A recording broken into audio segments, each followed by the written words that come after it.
Hello, everybody, and welcome back to another episode of Pass the Barb. Today is Wednesday, December 27th, and a little bit of just a breaking news podcast. We wanted to hop on and just chat about everything that's going on, and I am joined by my man, Ryan Pinkalla. What up, everybody? Thanks again for tuning in if you're listening to this right now, although this is a Pass the Barb special report here coming to you. We do want to thank everybody that's tuning in here, and please rate, like, and subscribe to Pass the Barb anywhere that you listen to podcasts. We're growing. Things are happening, so we can do breaking news stories just like this one. So Yes, keep it rolling, everybody. for sure. And also down below, we got Sam Sobi. Right here. Ladies and gentlemen, thank you so much for tuning in. And just like the boys said, we have breaking news. Usually it's all just fun game shenanigans while Bill comes on and talks about his mouse kill or a variety of hunting and fishing stories. But tonight we've got big, hefty, juicy topics to talk about. But before that, we want to say a special thank you to each and every one of you for making us the #1 outdoors podcast in the world. Pass the Barb. We're currently at #1. I want to say this is maybe 6 weeks in a row. We're #1, and it's 6 all months. you. 6 months, maybe. I really don't know of any other streak that's lasted this long, to be honest. Yeah, it would be the Pistons losing streak right now would be about up there. Honestly, it's incredible. It's incredible. And also joining us, our homie Matt Waldron, who stepped in on multiple podcasts. Waldo's ready. What's up? Because of the hot and juicy news we got tonight, we're bringing in Buddy Waldo, dude. He's an expert in a bunch of different facets in the outdoor world, electronic world, weather world, hunting world, fishing world. And we're bringing him in because we're getting hot and heavy and juicy and spicy. We're getting fired up. In the breaking news. We're getting so fired up, I got to toss in 2 little pooches. Double time. Double time. Double hammer time. Double time. So, do you want to roll into that right away, Pink, or you want to go in a little bit of what we've been doing first? Let's just roll into this right away. I mean, this is fresh. We want to just kind of break this down immediately. So I think I'll just lay the groundwork here of kind of what we're about to talk about, and then we'll just get into it. Yeah. So essentially, about a month ago, there was a YouTube video that came out that was posted by the Angling Buzz YouTube channel. That was a collaboration between the Minnesota Department of Natural Resources and Lindner Media. That was a study about barotrauma, especially it was specific to crappies. Yeah, crappies, basin crappies, and the study was pretty well done. Overall, like the video was very informative. It broke down some information about what barotrauma is, how it affects fish, and it was a study done in northern Minnesota. And there was kind of like, just a general consensus that was great information. And thank you guys for doing that. And coming to light today, literally this afternoon, 3 or 4 hours ago, there was a response video to that study posted by Aaron Weeb on UNCUT Angling. That has a channel that hasn't exactly seen a lot of action in a while. And it was I would say, very eye-opening video as to maybe some of the variables that weren't considered as part of that study. And it kind of opened the door to a few more questions that are relative to crappies and barotrauma. So we kind of were discussing this before the pod started, but we're going to jump into this a little bit, just kind of everybody's thoughts on this, because we all saw the initial Angling Buzz video, maybe had some thoughts on it and never really considered some of these things that Aaron brought up. And overall, I'll just say my impression, Aaron's video, I thought was very well done. It wasn't like an attack in any way on like their study, other than just saying, hey, like there's some things that maybe you didn't consider that are super critical to how this stuff works in like the natural environment, especially with releasing these fish back and catching them out of deep water, and what the effects of that can be on a fish's body, especially with how they're being released. Yeah. And I want to say right out the gate, these are all, and if you've seen neither of these videos, these are covering heavy topics of forward-facing sonar, mixing that with barotrauma crappies, or fish in general being caught over deep water. So it's like 2 big-time topics that have just collided today, and it's just a doorway of conversation and opinion from everybody. Well, let's just start it out with, that's how he opens it. Yeah, when I saw that, I was like, oh God. Waking up the sleeping giant. When I saw we put that much effort into a title and it was 3D'd, I was like, oh God. I knew exactly what was coming at that moment because Aaron does not like editing. So the fact that he put that effort into it, we knew it was going to be serious immediately. Yeah. Yeah. And like we can dive more into, I guess, the meat of kind of like what his kind of talking points were on this. But I just want to lead it off with like a very big distinction that Aaron brought up that I think collectively we all very much agree with, is that the initial video that was posted kind of lumped forward-facing sonar into the same discussion of barotrauma and fish populations being impacted by catching them using forward-facing sonar. Now, Aaron's argument was essentially that, like, hey, yes, the barotrauma stuff is something that we should consider, and it is like a legit thing that we should do some research on, but it is not in any way correlated to like regulating of forward-facing sonar. And like it's kind of this weird thing of bringing fishing ethics into what angling methods are available to anglers, right? So whether you think forward-facing sonar is a good thing or a bad thing, it really isn't part of this study, really. I mean, the study is about barotrauma and what happens to a fish that is caught and then released from deep water. So, and I think that was really the only, he was so tactful with his words and how he presented the information and kind of his thoughts, but that was really the only hardcore stance he took. Was it's like, whoa, I'm just, all I'm here to say is I don't think that this technology is the end all be all of death of fisheries. And here's why. And he just basically, he kind of laid it out. And that was the only hard stance he took. Everything else, he just opened up different questions and had different questions on the study. And I want Adam to go into this, like we were talking before the podcast. It's crazy in the fishing industry or the hunting industry, anything outdoors, everybody's so prideful. And I never want the Lindners or anybody to take Aaron's video as hate. Like Ryan said too, this is almost like, some science and a big time project that they're trying to break down. This was building blocks number 1 with the Lindners, and Aaron is now building blocks number 2. This is only going to go up from here, and we're going to learn more and more and more. So it's going to be super interesting. And as we dive into this, I think the most important thing to realize is, and it's a really big thing in the fishing industry that happens, is for some reason in the fishing industry, you can't have a discussion without people thinking one person's right, one person's wrong.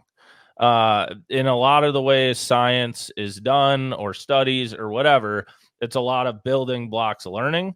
So like you say, hey, I don't necessarily agree with this, or did you maybe think of this, whatever. It's not saying I'm right, you're wrong. It's just bringing forth conversation. So I think that's really important, because right now, like a lot of the feedback on Aaron's video is like, oh, he got the Lindners. No, like that's not what's going on. Aaron used this video to add to the discussion of things. Like Sobi brought up, I think the only thing that he really took a hard stance on, and I think we'd all agree on, is the live forward-facing part. And like we kind of discussed even before the show, is that's a completely different topic. That does not need to be wrapped into this barotrauma study.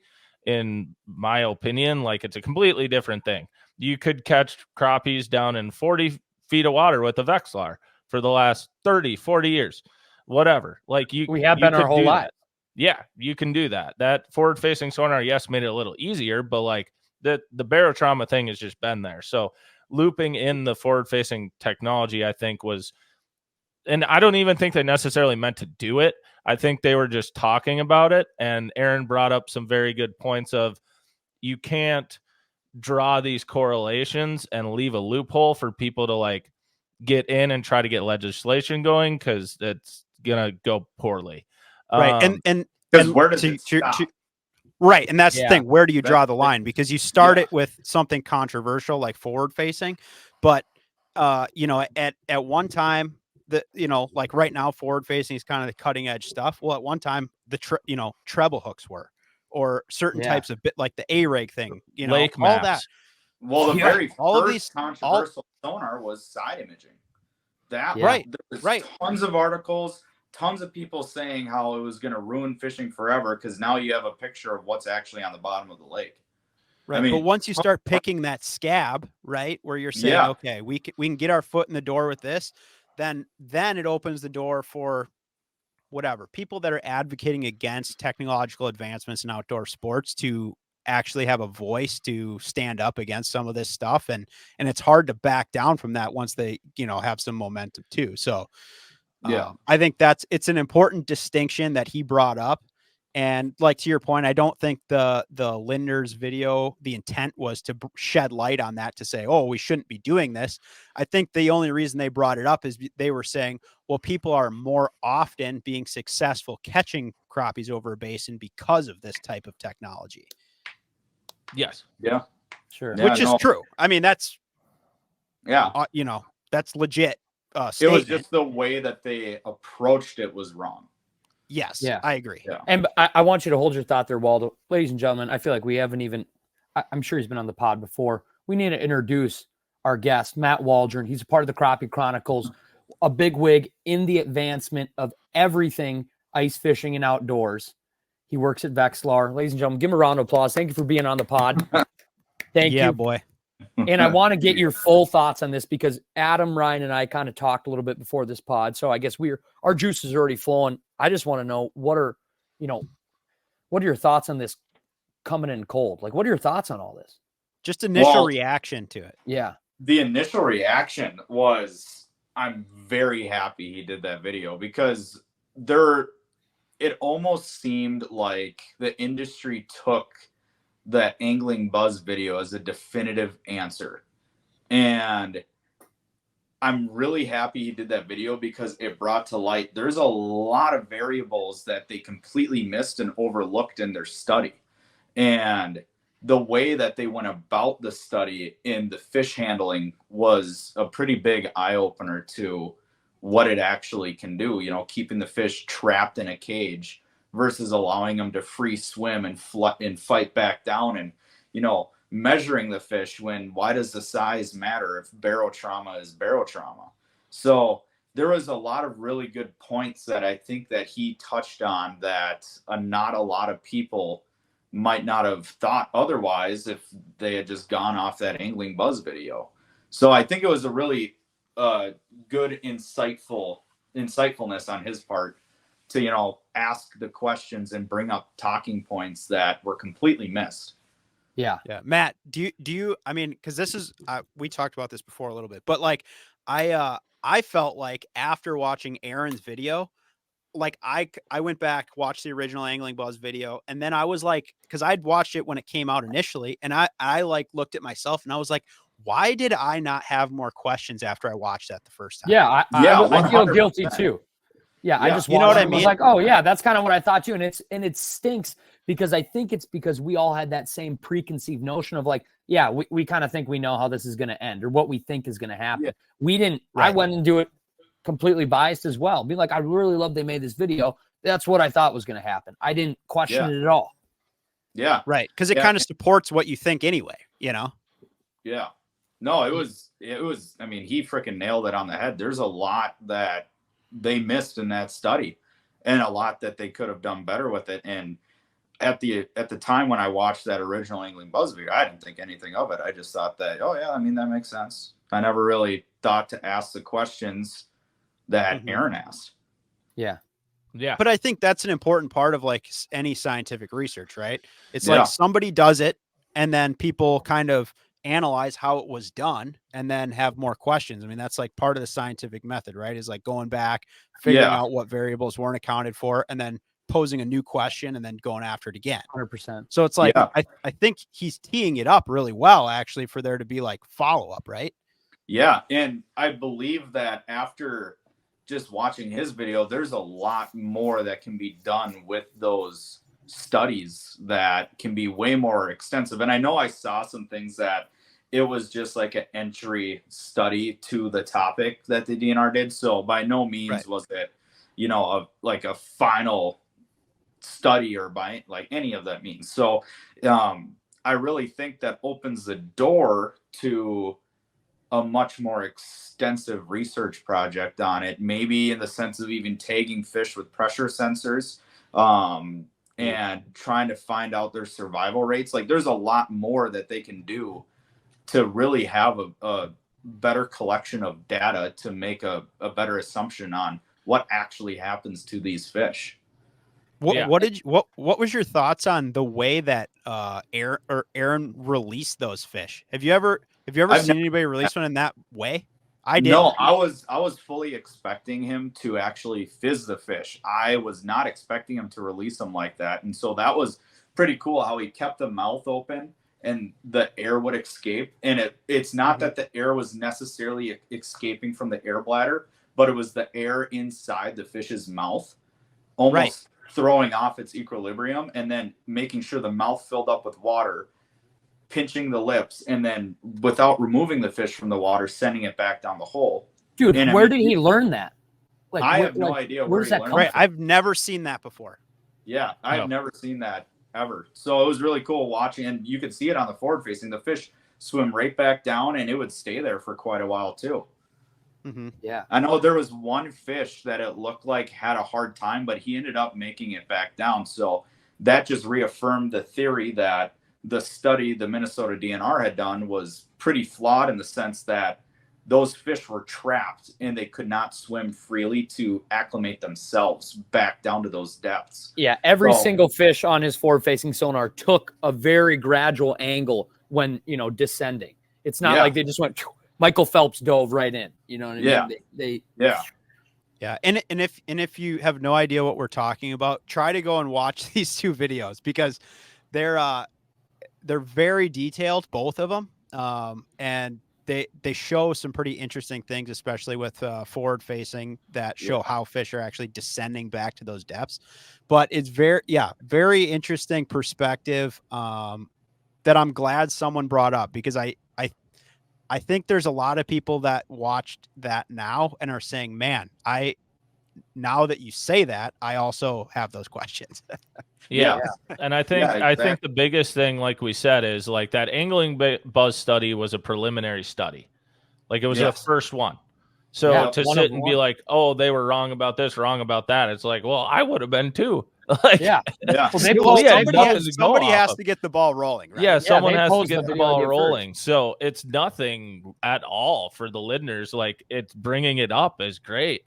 It's Aaron bringing up a few other things. Like the biggest one we keep referencing for people who have maybe not seen the video is in the angling buzz video, they take fish out of the water and they kind of like measure them, do a few things, and then they put them in a cage and end up descending them or whatever a certain way, but they're in a cage. And Aaron's video, he just catches them, releases them immediately for the most part. And you just see them swim down on his forward facing. He just tracks them as they go down. And I found it was so eye-opening seeing how those fish actually swim down. Yeah. And then it just makes you think like, oh yeah, like if you put a fish in a cage and it's not allowed to go down the way it wants to, like it's probably not going to do good. Like heck, even think of like even say for example bass in my live well tournament day, they're not happy about the operation. They're normally fine and I take care of them, but they're not happy about it. But you see the way they swim off of the access, they're like, oh shoot, that was a hell of a ride. Yeah. So like why I guess you think back on it, you're like, man, maybe putting them in a cage and just sending them down wasn't necessarily the best thought there because they probably weren't going to do very well in general because panfish don't really like that. But I can see why they did it that way. Tail. I mean, not to mention but I mean flipping their tail. But I can see why they did it that way because they wanted to identify they clipped the fins differently depending on what depth they were caught at. So they could identify them later, which, maybe that wasn't the best, but it was like they were trying. Right. And then, but the net they released them into, it's like, it was a good thought because they wanted to be able to recover all the fish so they could determine how many died. Yeah. But if by releasing them into there, they were causing fish to die that would have otherwise survived, it does skew the results pretty heavily. Yeah, because who knows how many So- would have swam back totally fine.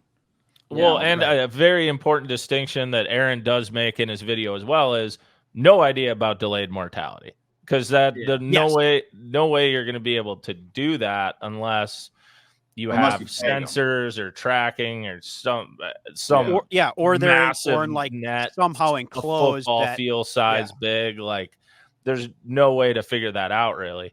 So, and the basic principle of just like Aaron released every single fish extremely specific. And maybe that's the first thing that if they could uncover, like, it may not save all their lives, but if you release them seriously, just like this, burp them, close their mouth, 360 them. I mean, I'm sure they were just dishing them into there, which I would have done too. So it's just, they're properly releasing these fish out of deep water, which maybe he discovered the best way to do it. Like, that's number one. Yeah. right. Because the way that they released them in the study video was not like that. They just pretty much let them go into the hole Yeah. that the net was in. So, it brings up a really good point. Bart, there's a lake that we love to fish up in northern Minnesota for smallmouth. And we're catching them out of 30 to 40 foot. How many times have you ever seen one float back up and we fished it 6-7 days in a row? No, catch it, take a pic, throw it back. She goes, makes her way right back down. Yeah. The only time, you have to fish them is if you keep them in your live well, like when they're at the St. Lawrence. And once again, that would be the same theory. Yeah. It like raises the question why. I mean, they can't burp. They can't undulate their air bladder like a lake trout or a burbot can. So why do they go back down and then we never see a dead fish? Never. We'll fish the lake 5, 6, 7 days in a row, and we'll never see a dead one. Never. I mean, well, it raises a big question. Yeah, I get, because there you got like two options, right? It's like, one, they either are, if you release them quick enough, they're able to swim back down to where the or the pressure equalizes enough that they survive, or they're fish that are, delayed mortality kills that sink. Like, and you can see that in that crappie net that they had. A lot of the dead ones were laying on the bottom of the net, not floating. Yeah. Do you think that's because they dropped them down and raised them back up though? Because like in Weeb's video, in the start of it, he had that fish skeleton with the paper or with the plastic bag theory. I thought that was a great little segment. I had no idea where he was going with it until I was completely lost at first until I realized, that actually makes a lot of sense. He made an air bladder. That's crazy. That the fish will still rise back up until a certain point, and then the pressure takes it down. Yeah. That, or if like if the barotrauma is severe enough that the fish embolizes, where their swim bladder actually ruptures, then they would basically just fill with water and then they would sink. Yeah. So I think there's varying levels of severity, right, when it comes to the plus. I mean, effects there's of also barotrauma. like the capillaries in their mouth or their blood vessels bursting. Like, yeah, I know there are some where you see that and you're like, okay, that fish is toast no matter what. Yeah. But Waldo, and that's we talked about beforehand, and I thought what was really interesting about Weeb's video was he reeled all those fish up, never saw that in any of those fish. He returned them quickly and put them down. And it made me think of, like, he was making a very diligent effort to make sure he got the fish back down. Maybe a quick shot to the camera, then he took care of them quickly, put them back down. And I thought back to, times when, I or we have been out in deeper areas keeping some fish or whatever. When you think about it, for the most part, normally those capillaries or blood vessels aren't bursting until a little bit after they're out of the water. Like, it's every once in a while one comes up and it's just gushing blood. And you're like, okay, we know what happened there. But like some of them, it's like they're chilling on the ice for a bit because you were keeping it anyways because you figured barotrauma, and then all of a sudden 3 minutes later there's blood. Well, do they burst because it hasn't gone back down and gotten to the right pressure? Yeah. Or is it, you get what I mean? Like, because I saw Aaron's and I was like, none of those. I mean, we saw a couple of his had bug eyes and everything. And they just went right back down. I wonder if it's like a timing thing of how long it's up at that elevation for, because it's all relative to the depth of the fish. So I wonder Right. if maybe it's how long it is out of the water. And that was that's really going to be, that's going to be a question too, where they like, after we, you know, this is just like you said, this is just the start of this conversation and study as far as uncut angling and angling buzz and the Minnesota DNR goes for. But years down the road, we got to figure out, like, do different fisheries matter too? If it's a deep natural clear, like say it's Gull Lake, I'm sure a lot of those crappies are used to all summer long changing depth range, or all the fish out there changing depth range extremely rapid, opposed to a South Metro lake where it's like in the winter or certain parts of the year, they are suspended deep over deep water, but they relatively don't live in a deep fishery. That's not really their home. Like, so do they get more affected opposed to fish that are like, oh shit, we do this all the time, even in the summer. Yeah. It's but Matt, like back to your point about the smallmouth thing, you know, I do wonder if that has a lot to do with like the species too. Like a smallmouth is a much bigger, hardier animal than a crappie is, right? And because you know, if you look at like the saltwater angling scene, right? Like if you're catching red snapper out of season, you have to release them, right? And like, you know, they have these release clips that are, you know, I would didn't assume know this. This is interesting. Some sort of scientific based information that using these clips can get them back down to a depth that they can survive. Now, like when you catch a snapper out of 100 feet of water and you get it to the boat, I mean, its stomach is, you know, poking out of its mouth, like entirely, right? Like fully reversed because the swim bladder is so enlarged. But by using these clips, they're able to get them back down to a depth that they can actually release those fish. Now, I don't know for sure, you know, like, is that, I mean, that's a very different thing than catching a crappie out of 30 feet of water. I mean, I'm not saying it's the same thing, but I think that maybe these fish are potentially able to like survive some pretty significant barotrauma effects if they're able to get back down to the correct pressure fast enough. Yeah, for sure. You know what I mean? Like, does that make sense? That's why it would be super interesting. And I think the best way for them to do a study like this would be open water, where they would be able to see fish that do actually come back up and be able to count the fish caught and the fish floating at least. That would probably help with the study. And then at least tagging the fish and maybe having a drop down way of electroshocking them. So you're not just doing it in shallow, you're doing it deep as well, to find out which ones have actually died. And I mean, there's so many ways they could go about it in taking the study, but I know like the big thing that I took away from it was that forward facing is yet again another learning tool, and being able to see how the fish actually are affected by something even unrelated to fishing, just how they affect with barotrauma. So Aaron proved that 100%. Literally what he showed, he learned so much about the release of the fish versus just the catch of the fish with his forward facing. And that's I think what the stance he wanted to take is like, I have now learned this much more about even just the release of a fish opposed to just mutilating and catching and killing. You know what I mean? I thought what was super interesting watching his live release too was like going back to like that airbag demonstration he did at the beginning to show like the pressure. A lot of those fish he released, he did his little thing, released them, and they like went down a little quick, and then they got to that middle column where like he showed that it like levels and everything. They got there, and that's where they then did their slide. And they slowly started going down. And then you would see them reach the bottom like third, and then they'd go down. And you're like, and they would be I fine. mean, that looks just like what he did in the tank. Like it's on a smaller scale, but it was like, that's very similar. Like it got down to that pressure. You could tell it was like, what just happened? And like leveled out and then just went right back to where it wanted to be. And isn't that interesting? Because you guys, I'm sure, have had fishing situations where like, you know, you've seen with the live where you think these fish are potentially coming from, and they're coming on that same depth line of where they were, where the bottom was there. So say they're coming off a flat, and then when they cruise over the basin or cruise into your next area, they're at that same zone. And you're like, holy shit. That makes total sense of how they came down and they recuperated and they slowly slide. Like I was like, Yeah. This all makes sense. And it's all part of the teaching tool that forward facing is giving us. That's freaking crazy. Well, it gives you a look like into how they're actually moving versus like kind of forcing them to move in a certain way, right? Like that's kind of what they're saying with the net thing was like, well, unless they swim straight down, then we don't know.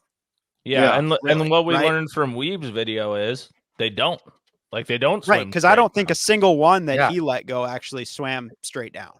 No, there was some that started, but they'd hit that point and then they would start kind of tapering off, kicking over. Side. Yeah, extremely tapering.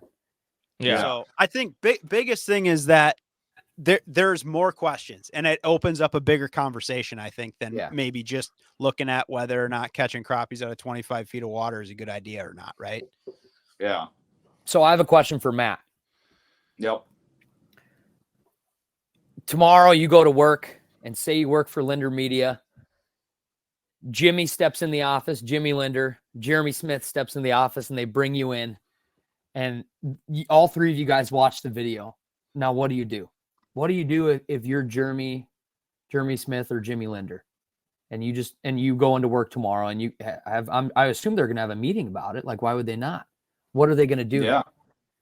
Oh, first thing on the docket would be make a Aaron Weeb rap video response. Yep. You know, red swing chair-esque. Second thing would be to realize that there's a lot more topics and talking points and theories that need to be applied, and keep doing more studies. I mean, it is valuable information to the general fishing public that we do find a definitive answer for it. So this is just the start of hopefully multiple long-going studies on the true effects that this actually does have. So, I mean, I hope they don't get pissed, because I think Aaron did a good job of being like, I'm not attacking you guys. There's just a lot more to this than you guys put out there, and that might have been misconstrued in the way that the survey was done or the study was done. So hopefully it sparks more studies that can be honed in detail after detail, and trying different theories. And I mean, that's what I hope they would take away from it. But I mean, if they don't take it that way, I do want a rap video response. I'm with you though. Go for it, Ryan. I was going to say, I would hope, at least not even from the Lindner Media side of things, that the Minnesota DNR takes a stance that if they're truly invested in, actually going down the path of like researching this topic, that this becomes a way that they can help maybe like fund future study, sessions of this type of thing, is that they're saying, here's areas where we think we can improve this information, versus us just finding out that they maybe just wanted to do this study for another reason. You know what I mean? Like if they truly are invested in coming up with, real information about barotrauma as it relates to crappies, that this is like a really, really good way to tee it up. Aaron touched on that too, where he thinks the best situation would be you have, scientists and researchers collaborate with big time specialists. That'd be, amazing anglers and that very knowledgeable anglers. And you create different focus groups, and you guys work together, put heads together, field specialists, research specialists, and then you can really conclude major answers that way. Yeah. And I think like we've mentioned, it's the Lindners started the discussion and get all the props for like going behind that, getting it going and doing that. And like we all said, we all watched it and we're like, yeah, that's a good study, whatever, kind of moved on.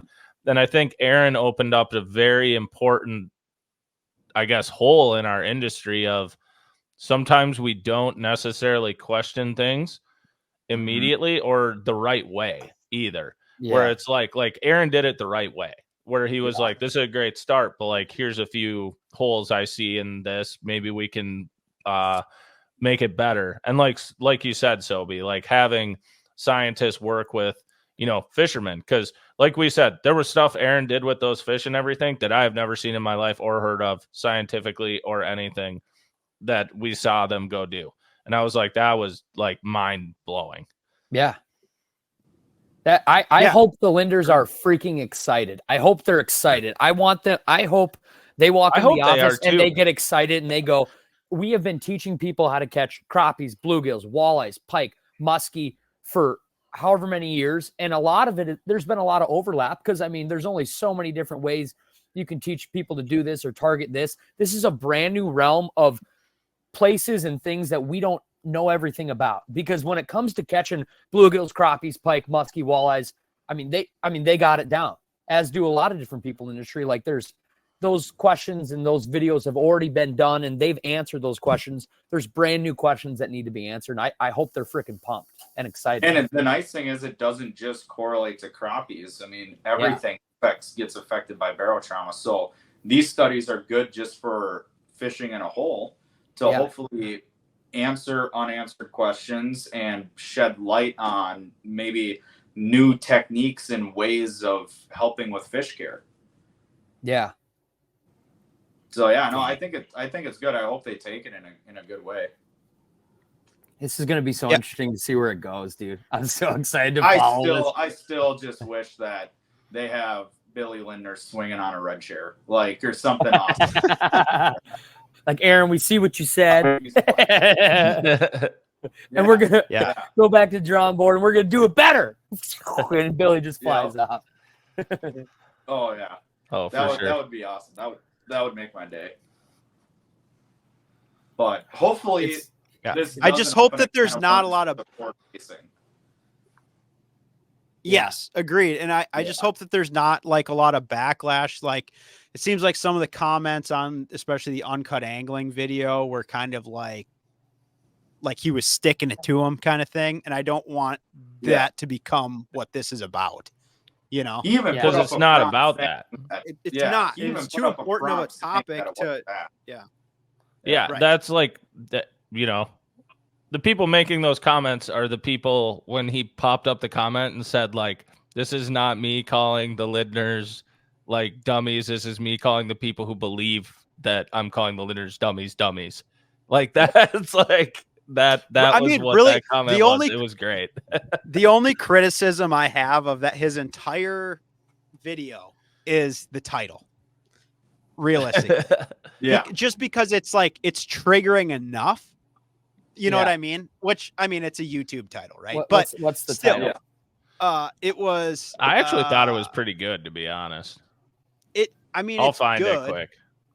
Crappie Barotrauma, Bad Science, Truths and Tips. Oh, yeah. Right. So, I mean, like, but to be honest, it's stretching the bad science, but like showing like in a science project, you need to make sure all your variables are accounted for. And like we learned, they weren't. Yeah. Well, I know. Them out of the water. But yeah, I get what you're saying. But I mean, other than that, it's not like he talked about it in a disrespectful way at all. No. You know what I mean? So I think it's fine. But I think it's good. Like I said, it sparked us to have a conversation, right? Yeah. I can only imagine how many other people are talking about it the same way. And I think the most important thing, like Aaron did say at the beginning of the video, is like he does not target crappies that deep typically. Like he still follows the Lindner rule of like, you don't really go over 25, 30 feet and target them. Yeah. Like you go do something else. Look at it. Your risk factor goes way up in fish mortality. Yeah. Right. Like bottom line, barotrauma is a thing. Yes. Oh, yeah. He's not saying it's not. He's just saying let's realize what's the right thing here. Yeah, and that there's so many more unknowns than what that survey even came close to touching on. Right. Yeah. Mm-hmm. Yeah, it's not as maybe black and white as the initial video makes it seem. Yeah. No, that's definitely true. So hopefully they do some more extensive surveys on it. That'd be pretty cool. Yeah. Yeah. I hope that this opens up the eyes to the DNR. Yeah.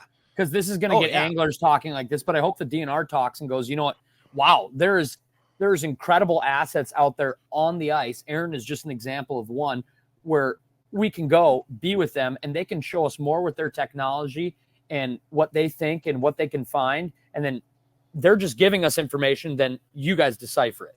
You know what I mean? Like we're assets, you know what I mean? High level anglers are huge assets to research. And I think if they don't lean on us, it'd be crazy. That would be. And that's why they leaned on the Lindners. Yeah, true. You know, and it's just, they made the first study. So someone had to come out and be like, hey, I like your study, but how about this? So now when the third one comes out, it'll incorporate all of it. And that's the good part. It's a building block and like all working together. And like Pink said, it's not a sticking it to each other thing, because that's in no way, shape, or form what Aaron meant to do. Like that's not why he made that video. Yeah, I know. And if any of us make that video, that would be the last thing that we would want. It is for anyone to think that we were sticking it to legends of the industry.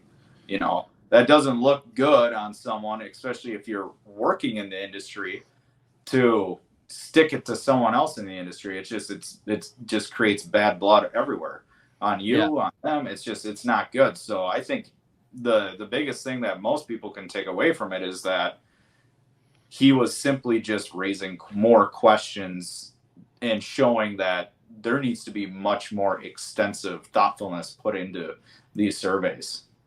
Yeah. Well, yeah. And just saying, hey, maybe there's a better way, right? Yeah. Like, what you did was good, but like, maybe there's a better way to actually quantify this more. Yeah. Yeah. I mean, maybe they need to take one of those saltwater live scopes and drop it down, the ones that go out 500 feet, to really get a good idea of where those fish go. Are we able to track them the whole way? And I know like there's certain technologies right now with the forward facing that's available in the saltwater market where they can tag fish. So there's a lot of different things that they can do that might be beneficial to bring into our market. Yeah, absolutely. Because there's boats that when guys are sailfish fishing and marlin fishing, there's a couple different types of sonar technologies available out in Japan right now where they can actually tag individual fish and follow those fish almost like a target lock.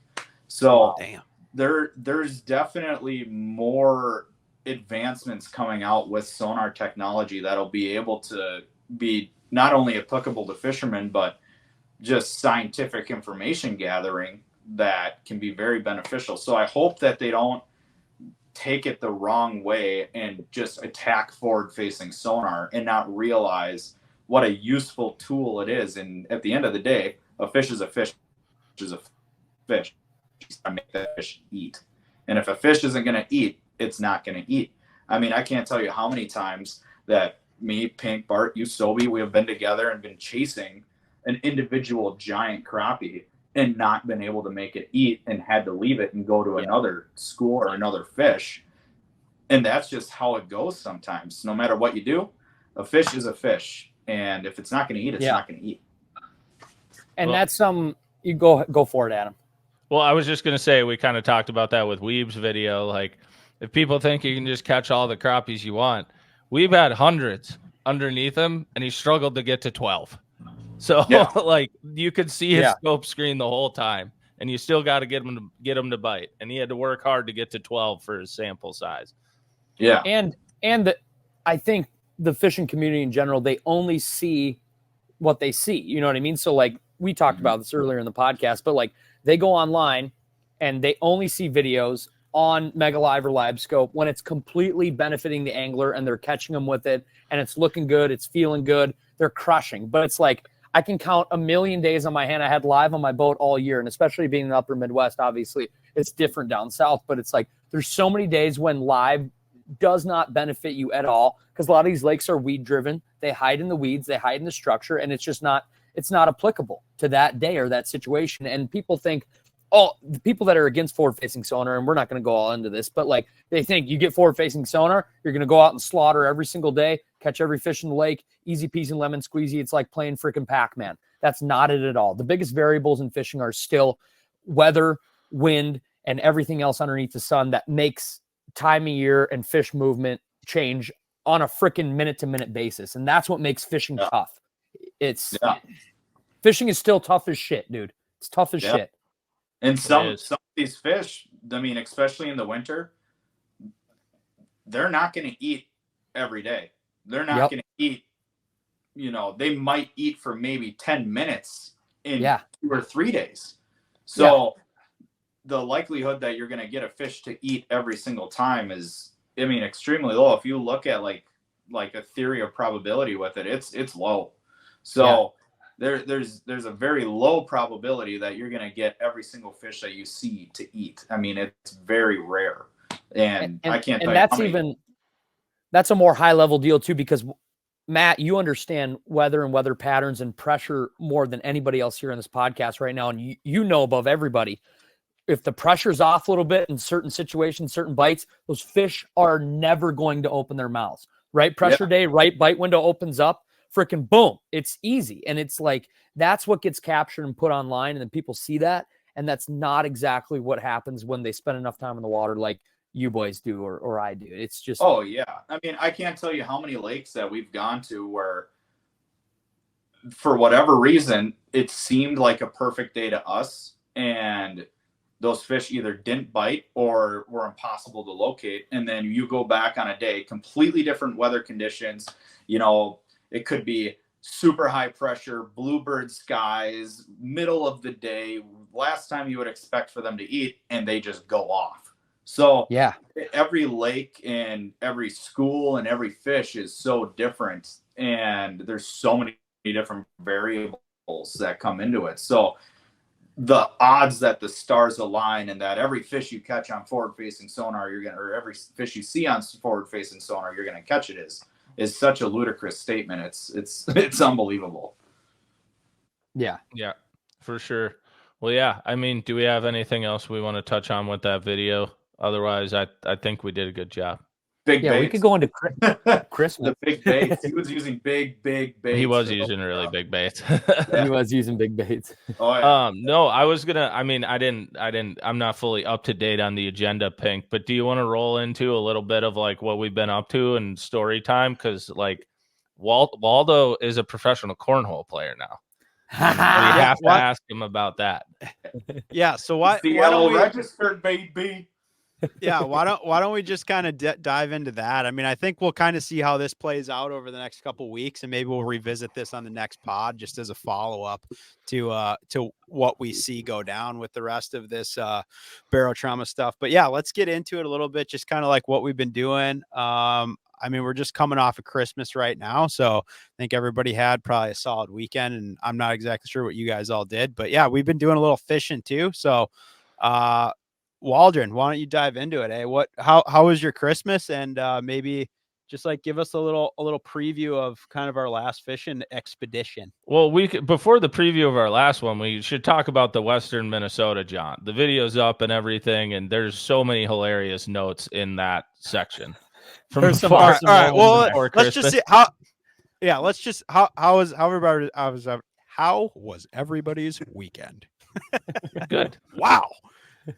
I didn't have to worry about ice fishing or ditching a family Christmas to go ice fishing because there's no ice. So it was nice to just chill and be like, well, I'm here because I literally can't do anything else. Yeah, there's no ice. We can't do much. Did you guys travel anywhere, or were you just chilling home?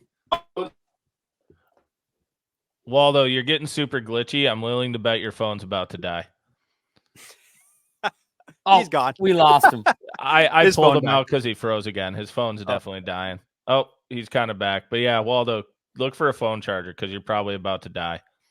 The weirdest thing I thought on Christmas was I stayed local, just went to my parents' place. But like before I drove over there, I remember like walking outside in the morning and the air was like warm. It was like warm air. That was so weird. And I was like, I almost like distinctively different air from even 35 or 40 degrees. I remember just the breeze blowing. I'd be like, this is hot air. It felt like March or April. Yeah, dude. Like it was humid, like heavy, humid, hot air. And people were out fishing literally right in front of my house 2 days prior, like way out. And I was like, that's a little sketchy. And then I got home after Christmas. The whole lake is wide open, dude. And I'm like, dude, there was literally people standing there like one day ago, way out there, dude. And the whole lake is wide. There was a boat actually out there on Christmas. the day after Christmas. That's so cool. God. Yeah, I was just hanging out. I just hung out around the cities, bopping between me and Alyssa's family's Christmases. The one thing that was nice this year was I was able to bring everybody some Break Your PB since it Nice. wasn't sold out. Last year it was sold out when we got to the Christmas time. So like everybody's like, yeah, I heard you guys have a new beer. I was like, yeah, I don't have any. So this year I was actually able to bring some. Speaking of, if people are looking for it, we've posted a list of liquor stores it's in, and it's actually growing. If you're in the cities, you can go to Willie McCoy's in Bloomington and get it on tap too.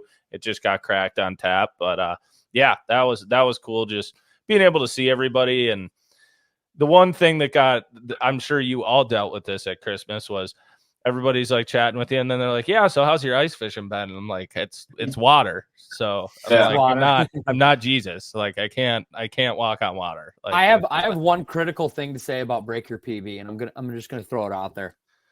I want it back, dude. I want the logo back of Griff riding the fish, dude. I saw it at Willie McCoy's today. I was there, and I was like, oh, looks very clean, looks awesome. I want Griff, dude. I want him riding the fish. Yeah, and I saw it, and I was pissed. It's such a good logo. It is. Yeah. It went to the stained glass theme. It's still good, but yeah, rip the first edition. If anyone kept it, it was good. Maybe if everybody keeps buying it out and it becomes a big thing, maybe we'll be able to get it back. I'm starting a petition. I have a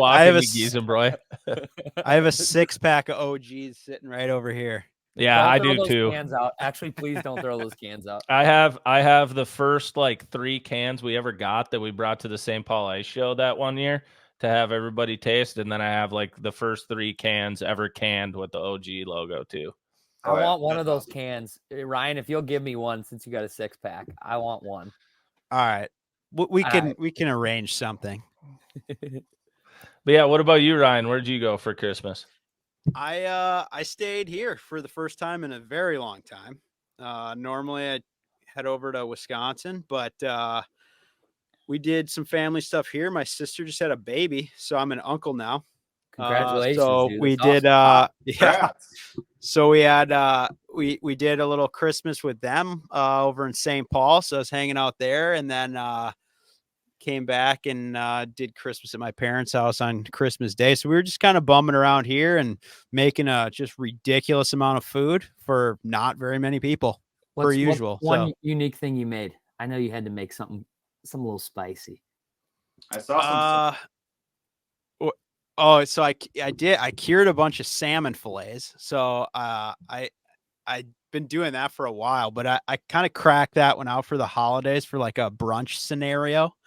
So making my own kind of version of lox that turns out unreal. And I did have a lot of salmon in my freezer from Lake Michigan, but I actually, one of my uncles went up to Alaska like 2 months ago and brought back a bunch of salmon from there that he left in my house. So I had some silvers from up in Will's neck of the woods that I was messing around with. So it turned out really, really good. But we do kind of the same thing all the time. We usually do a pretty big ham and, the regular kind of party potatoes, kind of stuff, all that. So we did all that. And on, let's see, Christmas Eve, we did actually like a lot of food, my sister's place, a lot of seafood stuff, a lot of shrimp, this and that. I made some elk meatballs that turned out pretty fire. Oh, that sounds good. Yeah, we had a lot of stuff going on, man. I have a huge question about your Christmas, Ryan, in specific. It just sparked a memory. Ryan sent me a Snapchat, dude, and on the side of their drinks, they had miniature tip-ups that tipped up, like if you needed a drink. Yeah. And I was like, I instantly went online, found them, and they said out of stock, like 6 packs of them out of stock. This product's out of stock. Where did you acquire these? So yeah, when there they are were places in stock. So there are places you can get them online. I actually got those.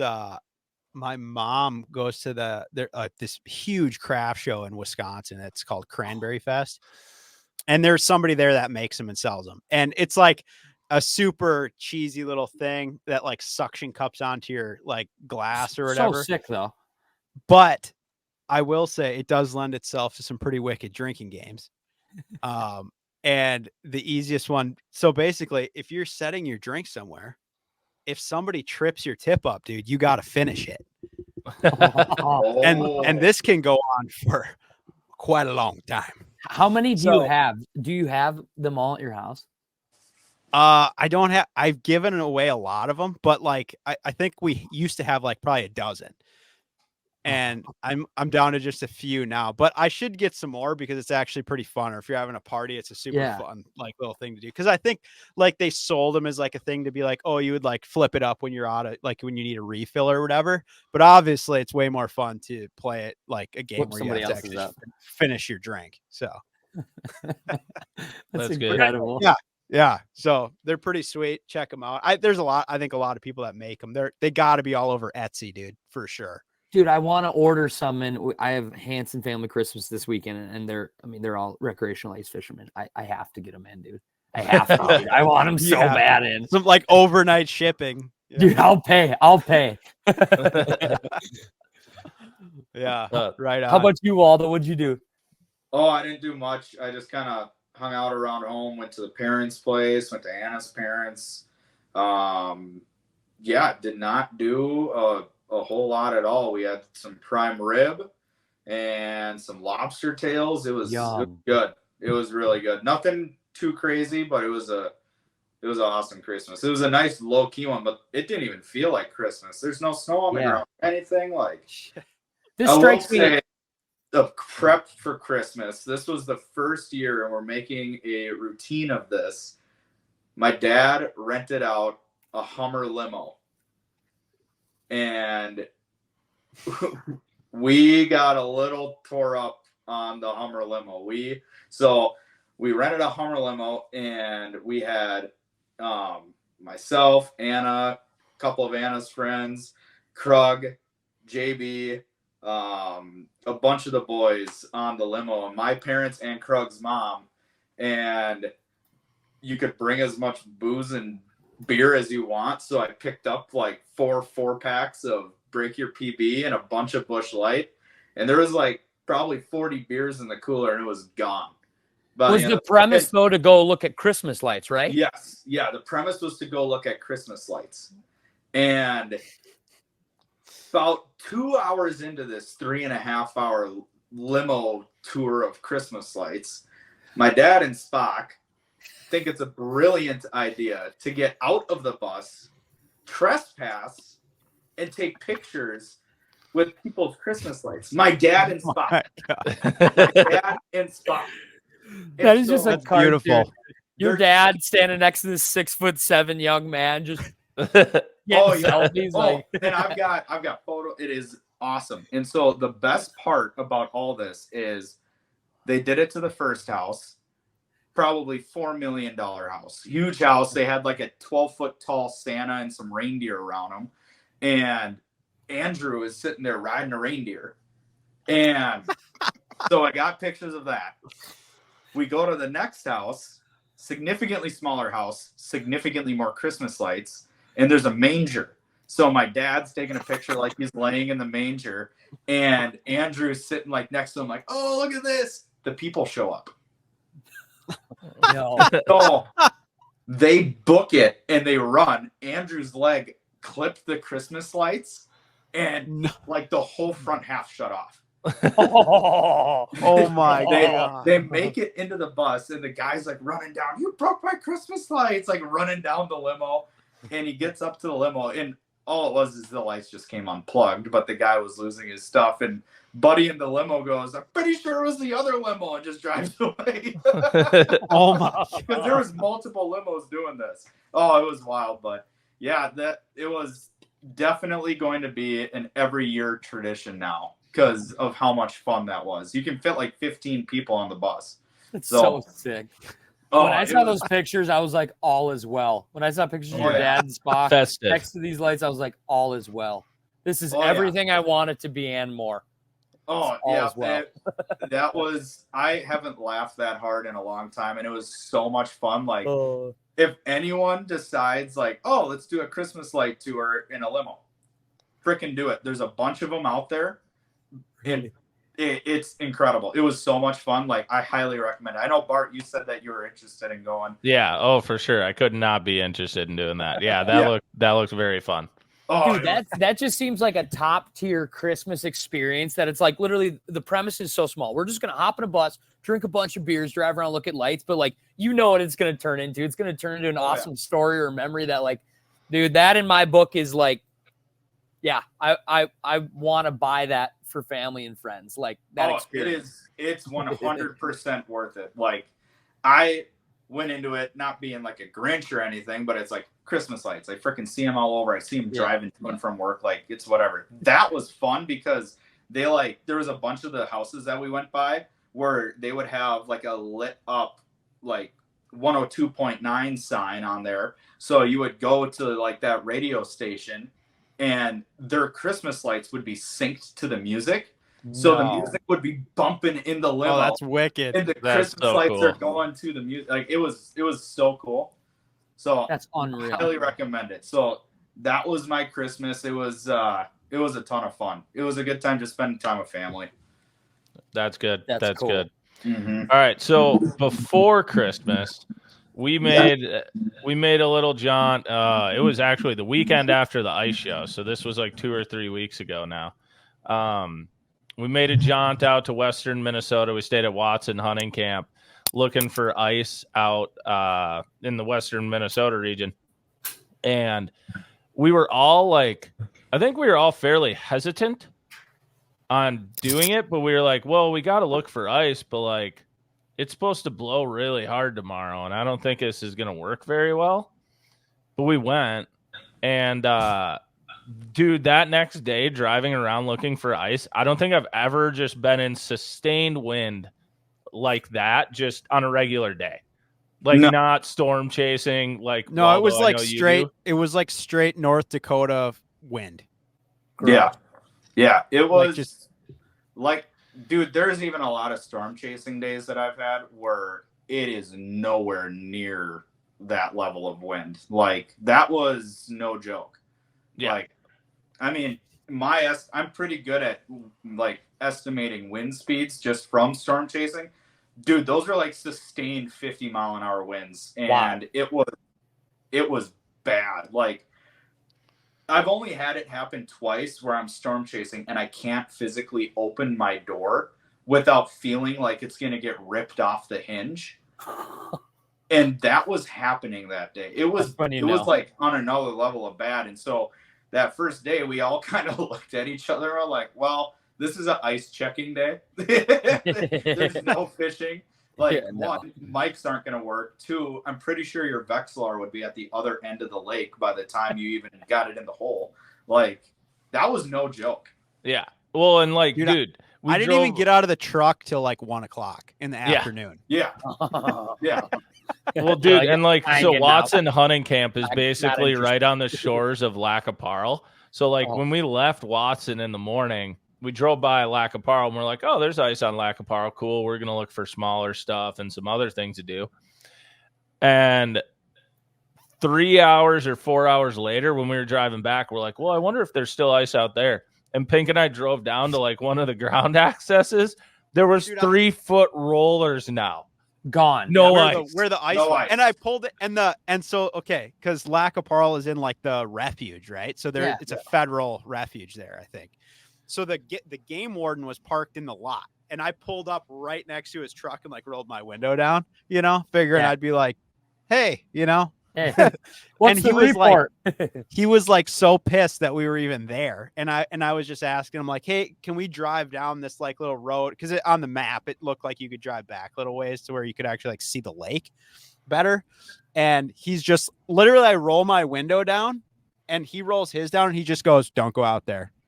And I was like, oh yeah, no, we're just like checking it or whatever. He's like, no, don't be stupid. Like, I don't want to have to save anybody. Like, he was so mad that we were even considering going out there. I was like, no, don't go out there. Yeah, he's like, I don't have time for this today, kind of thing or whatever. And I was like, oh, okay. But like, yeah, we spitefully just drove back on this road back to this other little like turnaround spot where you could get like right by the thing. And there are just white caps rolling down right where all the ice had been like, hours before? Yeah, like 2 or 3 hours earlier. That's freaking crazy, dude. Actually, we had talked to somebody that was like out there, like a couple of days they were fishing where we were gonna go, and we're like, okay, backup option, and we go there. We're like, wow, that is water. That's freaking crazy, dude. Yeah. So then, we're like, okay, we'll go back to the camp, and like, Greta, one of the ladies who runs it, had told me, she's like, yeah, there's like a bags tournament going on, and like, just whatever stuff around camp. So I look at the guys, I'm like, you have to say that we're in like scramble mode now, because at this point we have nothing filmed. Yeah. And we're like, we cannot come up empty on this weekend. Yeah, we just need one video. Yeah. And something. I look at the guys and I'm like, well, and I have to go to Alyssa's work parties that night. So I have to drive back to like St. Cloud quick to go to that party overnight. And I'm about to leave. I look at the guys and I'm like, yeah, I don't know. She said there's like a cornhole tournament or something. You guys should just hop in. I'm sure it's just like some locals drinking beer, hanging out, playing cornhole. And they're like, yeah, we'll do that, whatever. And so I leave. And then you guys have to take over from here, because I've only seen what's on film. Well, so I don't know any of the behind the scenes. I just go sign up for the cornhole tournament. I'm leaving. And I hop in my truck and leave. Yeah. Okay. So how it progressed from there was you leave.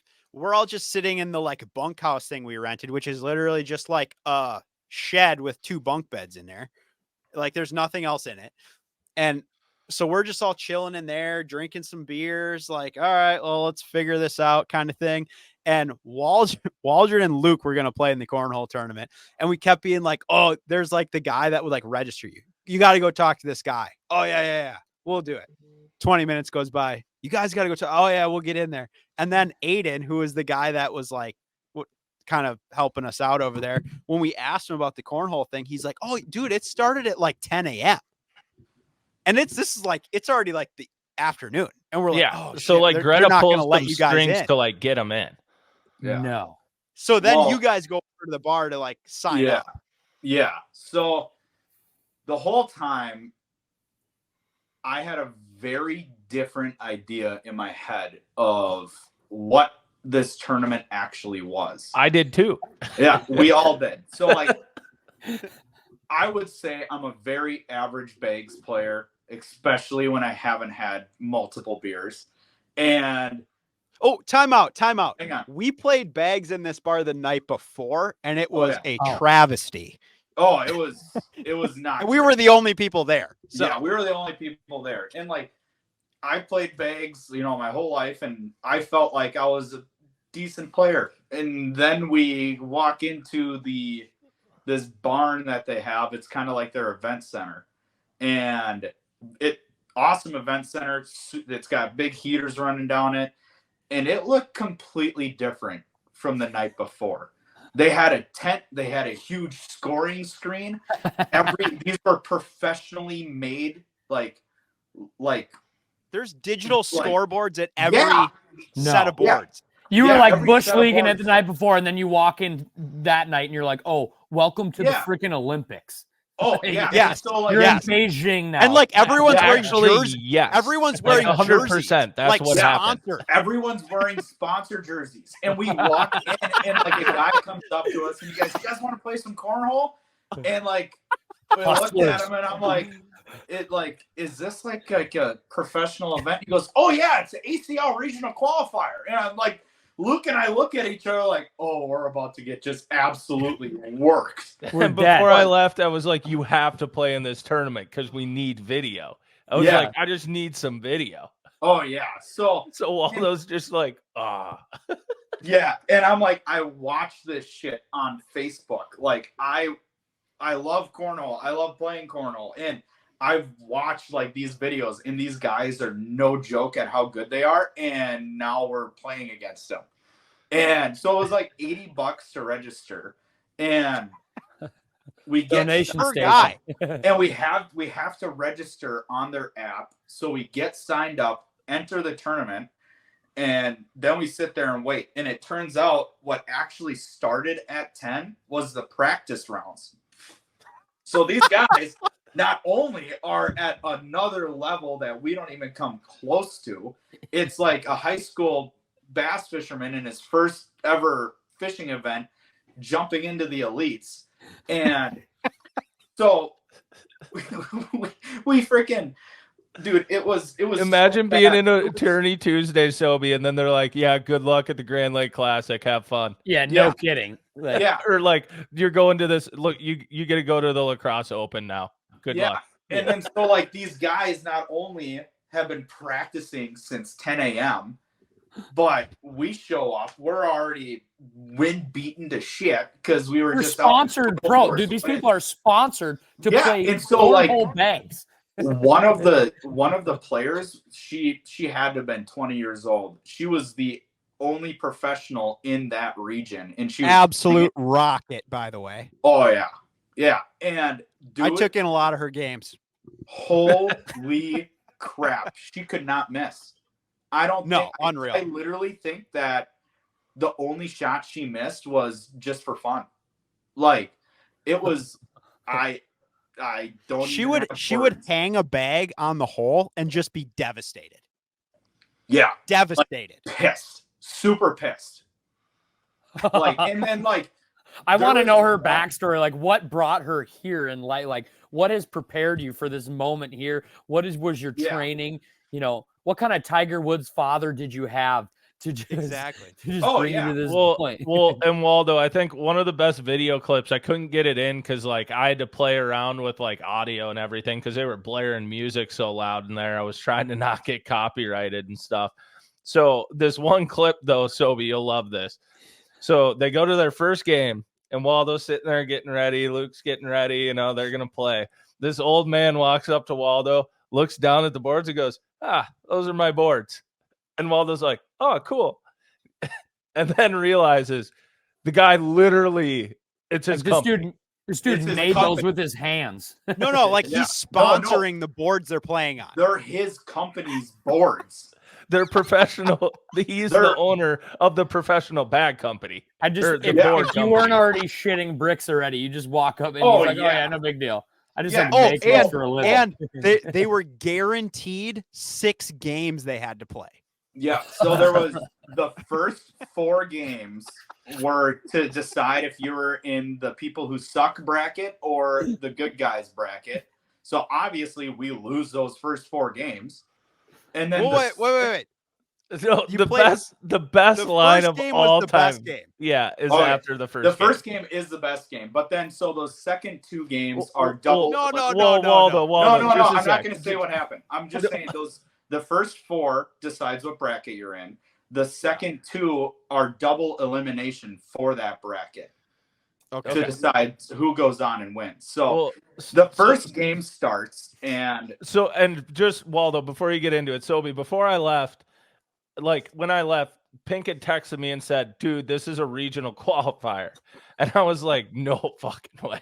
yeah, I'm driving back to St. Cloud and I'm like, they got to be filming this. And he's like, Logan is all over it. Like, it's Oh, just great. and the best So- part about it, So they I text Pink and I freaking just go, loved us. the best case scenario for this is they either don't score any bags or the best would be is the first game's competitive and I get Waldo and Luke looking at the camera dead serious going, I think we have a chance.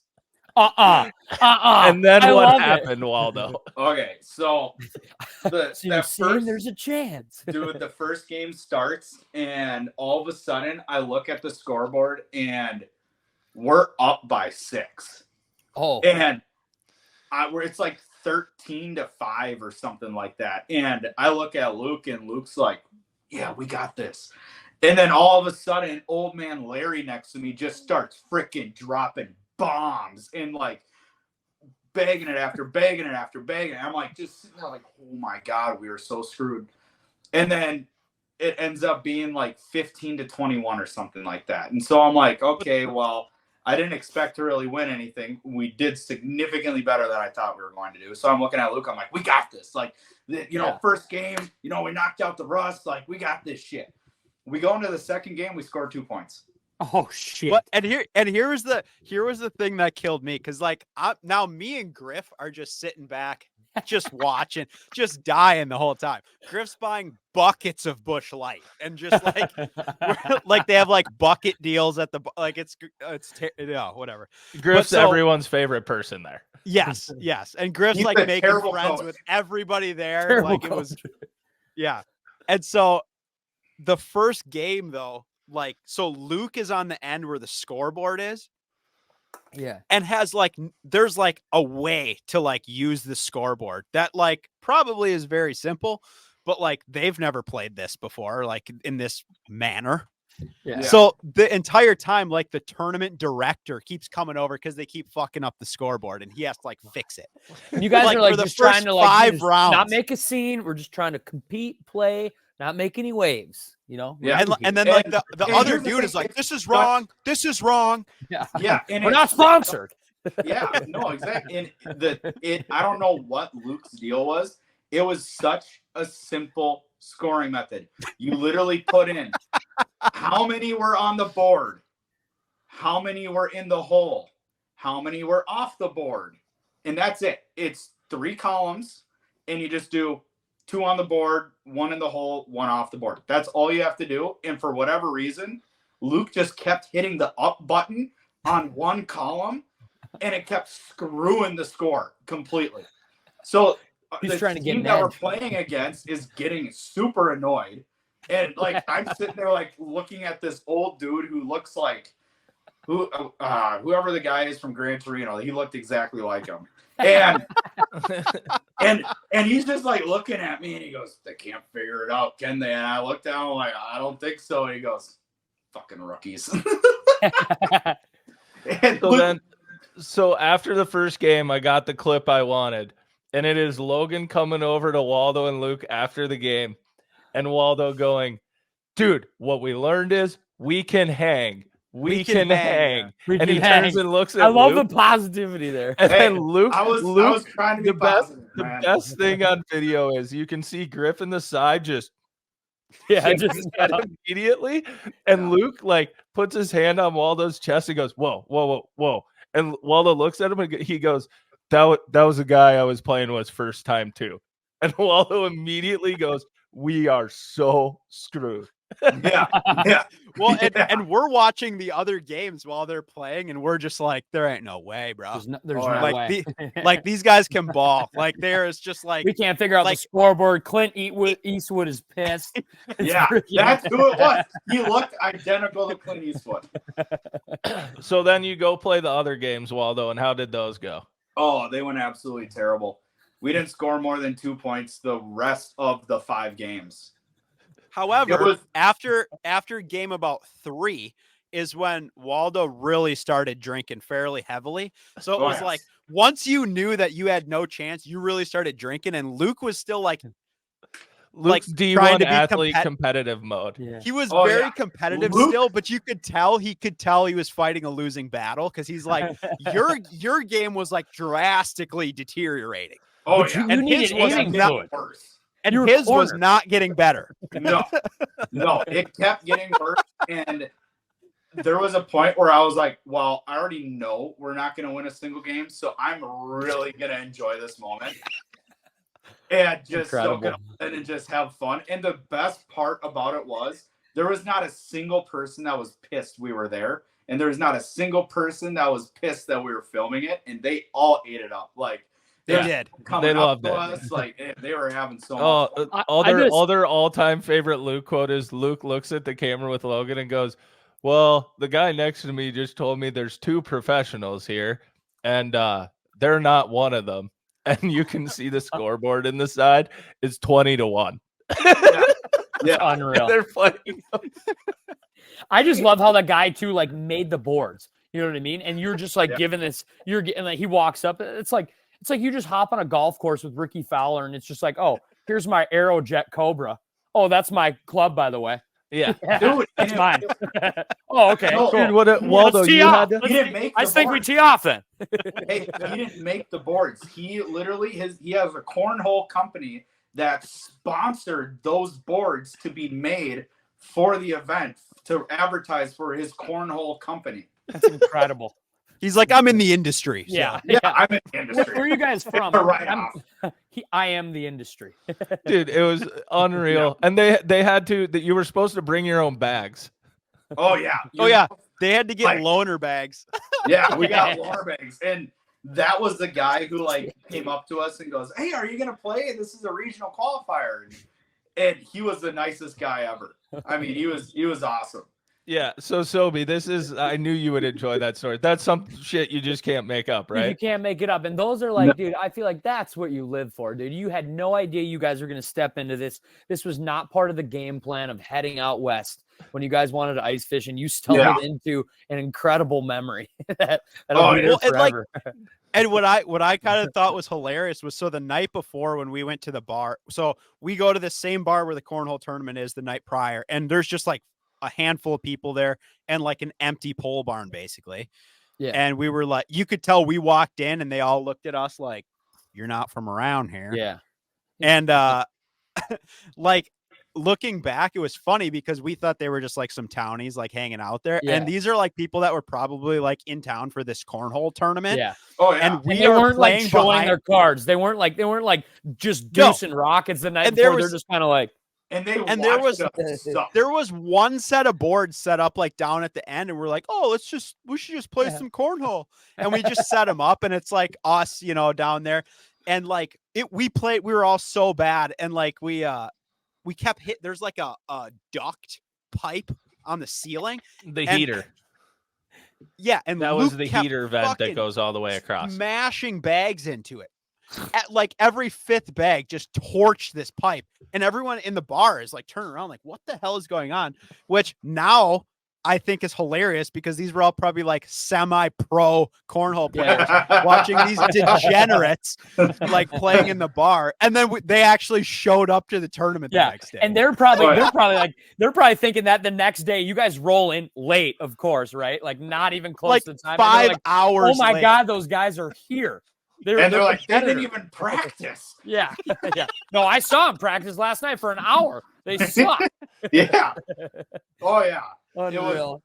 And the best part about the whole thing is like Pink and Luke disappear, and they're like, oh, and Griff comes up to Pink and Logan. Pink and Logan disappear, and Griff comes up to me and Luke, and he was like, yeah, Pink and Logan just went pheasant hunting. So I'm like, those motherfuckers are gonna go. They're gonna be out in this nasty weather for hours trying to get a bird. They come back in like 20 minutes, and Pink's dangling a pheasant feather in front of my face. I'm like, you son of a bitch, you got it They done. slam. Oh yeah. Dude, and that was like so crazy because like we obviously wanted to film, like the goal was to catch fish and do a cooking thing. And I was like, all right, we have to catch fish. Like, I'm not bringing any, like, that's the only way we're going to cook something. So I have like, we actually like need to kill something to like make this food. And so we obviously we didn't even fish that day. So now they're doing the cornhole thing. And this dude, Aiden, that we were hanging with there, I asked him, because he like works at this hunting camp thing. And I was like, dude, what's the chance you have like some, I don't know, like some pheasant meat or something just like in the freezer here? And he's like, I don't know. He's like, some people left some like bison meat here or something from like, they like left us some ground meat. But he's like, I don't know if we have any, but he's like, but we have like this private game preserve thing. We could probably just go shoot one. You want to do that? And I was like, yeah, we should do that. But it's like 30 minutes before dark. Okay. Cause like it gets dark so early, right? Yeah. And I was like, that'd be sick. But like, I have nothing to do that. Like, do you have like everything? And he's like, oh yeah, for sure. And I was like, okay. Clutch. So he's like, all right, I'll go get the stuff and I'll just come right back. So he like leaves in his truck or whatever, pulls back up in this little like SUV whip, 2 dogs in the back, and like the center console is just like shotguns. And I was like, oh, it's on. And so me and Logan literally just like throw some boots on and we just jump in. And we just like he's like, yep, well, let's just go right now. It's like a couple minutes down the road. So we drive down there. We're like burning down this gravel road. We like turn into this like wood block thing, and it's all like gorgeous, right? Like this, it's all like private game farm thing, right? So it's like all like gorgeous wood lots with like CRP and like all this shit everywhere. And we're like, oh my God. And we go driving down through this whole thing. We get all the way down this like river bottom thing. And he just like pulls up and he's like, yeah, we just walk this little thing right here. He's like, there gotta be a few in here. Okay. We let the dogs out, and these dogs are like dialed, right? Yeah. They're like, and, dogs get going. We just start walking. We like load up these guns and start walking. And he's like, yeah, we should be able to find at least one. We walk like maybe 50 yards and flush a rooster, right? Like immediately gets up, like, and the wind is still absolutely gassing this like 50 mile an hour wind. And it's like a crosswind. So this rooster jumps up, like the dog flushes it probably like 20 yards ahead of me. But when it flushes, it immediately gets like caught in the wind, like right away. I missed the first shot, and like between the first shot and the second shot, it probably is going like 35 yards downwind.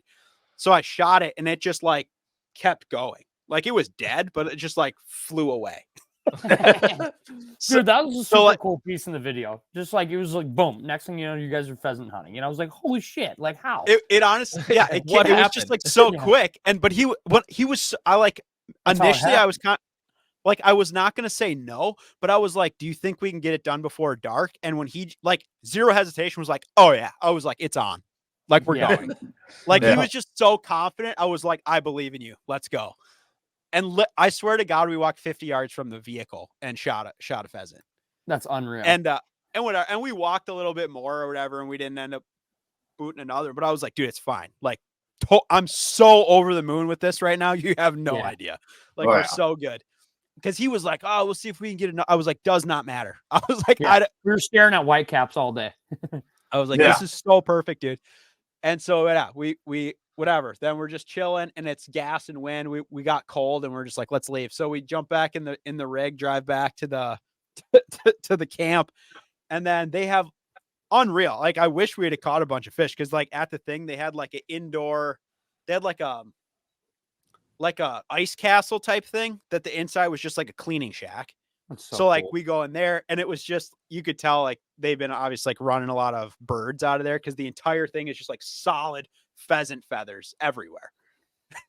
He's like, yeah, I haven't cleaned it in a little while. But so we go in there, we clean this thing, and then we go back into the cornhole thing to see how they're finishing up. And I think they were on like the last game or something.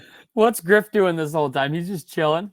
He's just buying buckets of beer, dude, for everybody. Yeah. And he gets the best part. He doesn't have to go in the elements. He doesn't have to compete against these pros. He just fly on the wall like, this is perfect. No, and he's like best friends with everyone there. Yeah. Yes. And he's supposed to be our coach, and all he's saying to Luke and I is how bad we suck, and then buying more beer. Well, now he's got all the like towny moms in there hitting on him, because he's like buying all these beers. Yeah. Oh, it was incredible. Yeah. Watson's hunting camp, 100% worth a trip. Like, it was awesome, dude. That place is sick. Wow, especially if they have cornhole events going on. But then entering. So now the tournament's over, and we're like going to do this cooking thing, right? And I'm like, I'm hyped now. I'm like, we got this pheasant meat. Like, we're going to make these enchiladas. It's going to be awesome. So I got, like, there's no kitchen, like, in the thing we're staying in. So I set up, like, I got, like, an outdoor kitchen set up, like, on the back of my truck. I got the Traeger, like, locked and loaded, the whole thing. But there was no, like, exterior lights on, like, our cabin. So there's like on the barn that they're playing cornhole in, there's like one like light on the outside. So I backed my truck up right to that. It's kind of like back around the corner. And I was like, this is perfect, you know? And like, you can still hear everyone being rowdy, like inside, which was awesome. But then we come to find out like this spot where I back in is like where everybody goes to take a piss. So like me and Luke and Logan are standing there, and like every 5 minutes, some dude comes walking around the corner with like his dick in his hand. Like, oh God, like I don't know you guys. What are you guys doing back here? Cameras not. What the hell? Like it was constant, dude. And we're like, oh, and they're like, what are you cooking back here? And we're like, sorry, man. Like I didn't know. It was like Yeah, but it was funny as shit. But we got it done, and it turned out good. But it was dude, it was funny. I don't know. Yeah. No, It was fun editing it because I was just along for the ride. I was like, so what happened? Yeah. Oh Dude, my it was God, dude. like, out of all my fishing trips, I would say that one was probably top 3 or top 4, just for how much fun we had, even though there wasn't many fish caught at all. Like, No, that was just, there was so many memories made on that trip, from gale force winds to cornhole. Like, it was pretty awesome. I still think you should have named the video Crappies, Cocks, and Cornhole, but Yeah, I couldn't. Yeah, I couldn't. dude, do that. I really thought like the next day though, I was like, dude, we're gonna get on. I'm like, it's gonna be so nasty. And then when we kind of like didn't, and then when we kind of got to that one like where we walked like super far, and then caught that one walleye like that big, yeah, I was like, we're really fucked. Like this is, we're not gonna get them. So I'm sitting there We're not looking, gonna get them. like, and this is a funny thing. Like, Bart didn't see this, but I'm sitting there like freaking out, like, because I do, like, on our trips, I do a lot of our lake research, and so I'm sitting there like freaking out, like, this isn't good, this isn't good, this isn't good, like scrolling through my lists of lakes, and I'm like, pivot. Where are we gonna pivot? yeah. And mind you, it's like 2:30. Yeah. Well, and I think you were taking it like a little hard because like, not that we were like talking shit about where we went, but we were like, this isn't good. Like the first 2 lakes we went to were like dramatically winter killed hard. Yeah. Yes. Yeah. Like very hard winter kill lakes. And yeah, that was definitely on me for not doing more research on that specific little pocket of lakes.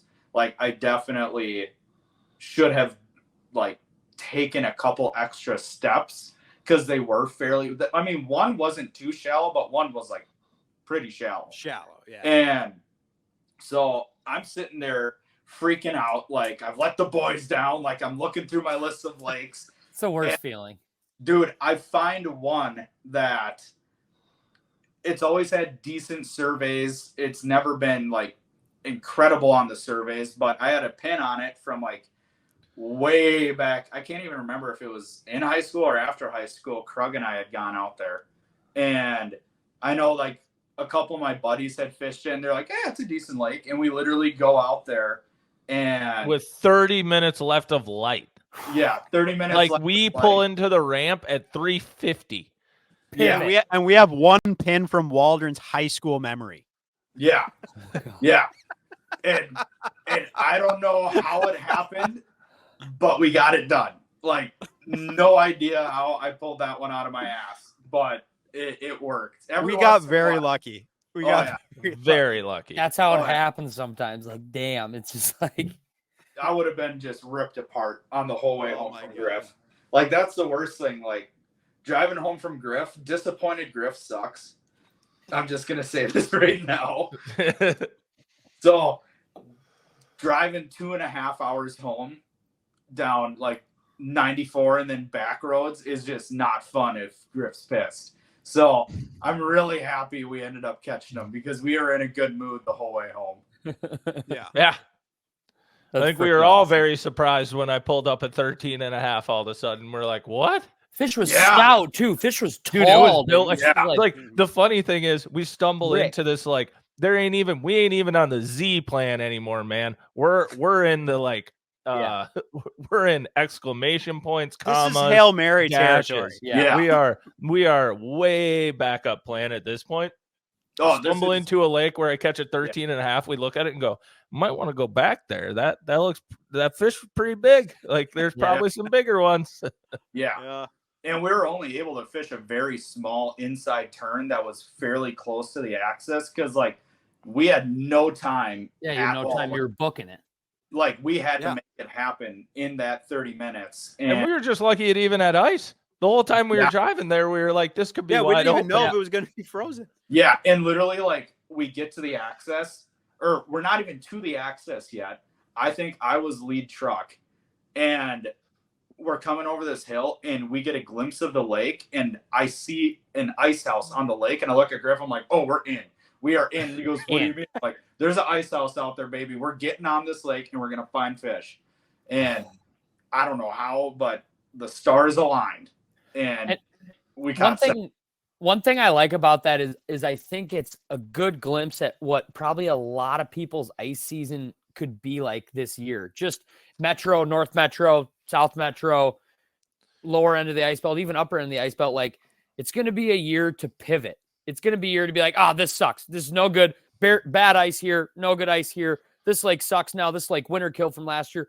Change spots, change lakes. Look at the survey. Like, that's going to be, that happened to you guys and you got to record it. But like, that is exactly what it's going to be for a large majority of anglers out there this year, is just either you're going to quit or you're going to like, frick it. Next lake, next lake, next lake. 30 minutes left. Who cares? Let's go try it. Like, yeah. Oh, for sure. And I like mean, that. We even had that happen when on this next trip you guys will find out about, but it happens a lot more than people think, where we strike out probably just as many times as we hit home runs. I mean, it was getting sickening to start the year. I was getting tired. But we put in the effort to like make moves, you know, like it sucks and we all get like butthurt about it, but we keep going, you know, or like you pull off a lake and you're like, screw it, let's try another one. Well, I think, and Sobi, I'm sure you can like resonate with this, is like, for example, the end of that trip and like even, you know, the videos we got coming out, is like, there is a very distinct moment when I think 95% of people would just say fuck it and go to the bar. Yeah. Where we go one more. And that's when it works. Yep. Yeah. And we're lucky because we've seen it enough times now that it's like, well, it's bound to happen eventually. There is you build enough confidence that you're like, we'll get it. We'll get it. Yeah. You know? And it's just like, I feel like it's almost a mindset thing. Like, if you go to a lake and you have high expectations, whatever, you try this, drill this out, look, try this, drill this out. All right, not there. We'll go shallow, try this. And it sucks. And you're just pissed.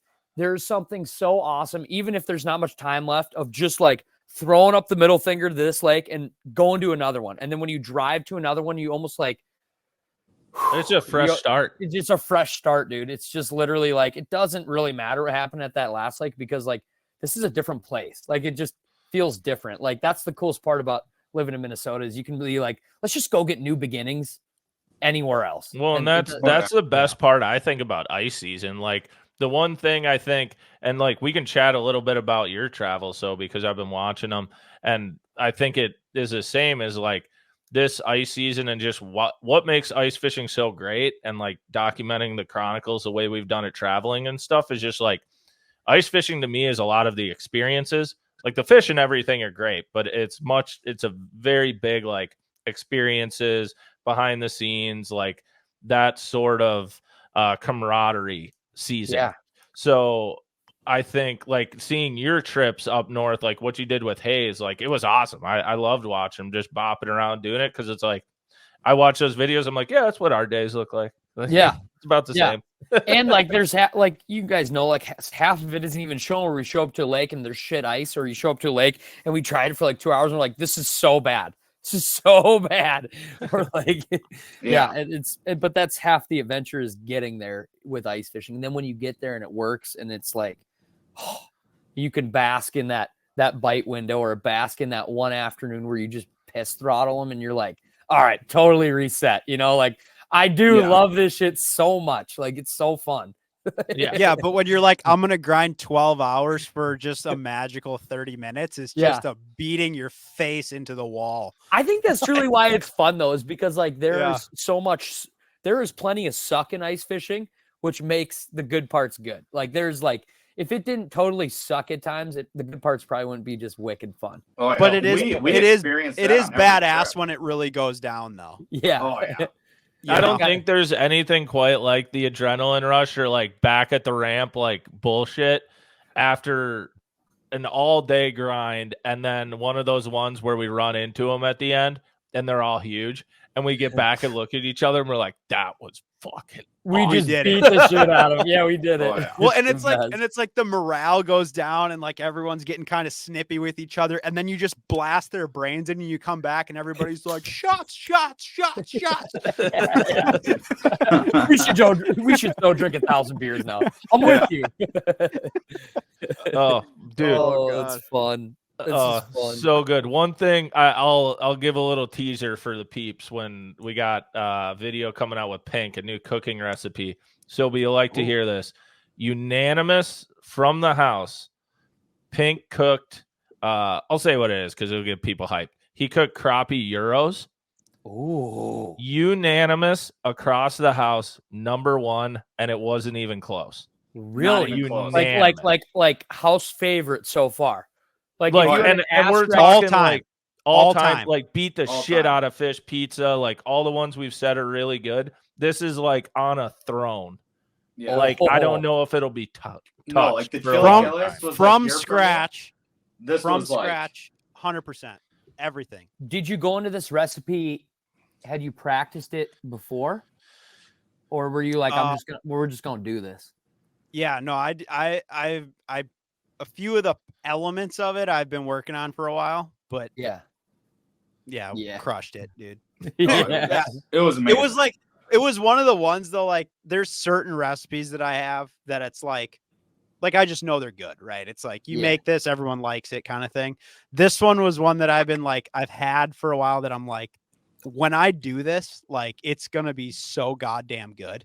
Like I wanted it to be like a part of like a really good video. You know what I mean? Like I was Yeah. like, God, this is like, I want a lot of people to see this. Like, I think this is like one of the ones kind of thing. And then we did it, and like it's going to be part of a really good video. Yeah, we fucked them up. And Sounds and then so good. also like the way the recipe played out is really good. Like that's like one thing I think with the cooking side that sometimes is hard to like capture is like when you like having a really good recipe, but then like crushing the execution of it. Yeah.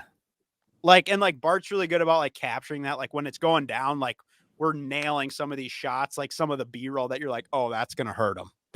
That one's going to get them right there. And, And dude, like, my what? favorite part about that whole cooking deal was Griff. yes. Yeah. So Griff helps me in this one. And, That's unreal. it's so good, dude. It's so good. I'm all in for that for sure. There are videos that can never see the light Well, of yeah, day. yeah. Griff I helping sent- in the I- kitchen I in sent general them to sounds Bart. awesome. Bart's Did the the- only other person that has these videos. Oh, really? Oh, Did yeah. the spank make it in? Oh, I haven't edited it yet, buddy. well, We're come not there on. yet. there Oh, God. he can take the spank, but it's what was said after the spank Might be That- some audio play. that cannot be heard. I just, yeah. All right. Yeah. It's unreal. But no, the new trip coming up will be really good. I posted a teaser tonight, but yeah, we went up to the Ottertail County region again. Explored a lot more this time. I was surprised. I don't know what ice conditions are like now after the rain, but we were very surprised by the amount of ice that was up in that area. Like very surprised. Yeah. And how drastic the change of ice was throughout the county. Yeah. Yeah. Well, especially because like a week prior, we were literally watching Whitecaps. Not super far away. On lakes And that then- were and half then we the were size driving- of what and we then- fished. And then we went to driving machines on. That's Yeah. crazy. Like Like, it that's was- wild, dude. Yeah, it was definitely wild. Bart and I had have a fun experience with the snowmobile. Oh Oh, yeah, good. that one's not necessarily shown on camera, but yeah, that one Yeah. did get filmed, so we can talk. That about was honestly Was okay. it iced let's- up or why was Let's it just not talk. Let's spinning? talk about it real quick because that was kind of an interesting deal, and that This was is also a easily good the- ice safety talk. That was Yeah. easily the scariest ride I have ever been on the ice in my life. Yeah. Period. Why? Yeah, we had another storm come through. So Sobi, we're out on a lake, and we've kind of been catching some fish, and towards sunset, we're like, all right, F it, we're going to make one dramatic move. You know, like we talked about, like sometimes it works. So we make this dramatic right before, about 30 minutes before we make this dramatic move, a front came through that dumped. It was, I don't know, maybe a quarter to a half inch of snow. Like it was not very much powder snow. though. Yeah, just powder. But it started blowing about 30 miles an hour. Yep. I remember this exact night, dude. Yeah. So right, all of a sudden the snow is blown off the lake for the most part. And it's still windy, but we're like, okay, like let's go rip across. We'll see what's going on. So we rip all the way across this lake, get up there, and realize we're like, suddenly Pink's catching bluegills. And we're like, oh, dang it. Like, not the full send we wanted, but whatever. We'll pack up and leave. Yeah. And as we're packing up to leave, another band of snow's coming in. And it's starting to snow pretty hard, and it's starting to blow even harder. And the sun's now setting, so it's getting dark. And we're on, you know, a lake we don't necessarily know super well, but we got a track from when we first came over. So the guys, me and Waldo are on the snowmobile, and the guys are on the four-wheeler. And me and Waldo, me, Griffin, Logan on the wheeler. Yep. And me and Waldo are on the snowmobile. So they turn, go on the wheeler. Waldo fires up the snowmobile, goes to take off, and it like lurches forward, goes back. He does it again, same thing. I look at him, I'm like, dude, take the parking brake off. And he's like, it's off. I'm like, what? So we go like, you know, hop off, and I'm the least mechanically inclined person. And we start looking around. We're like, what's going on? Why won't the track turn?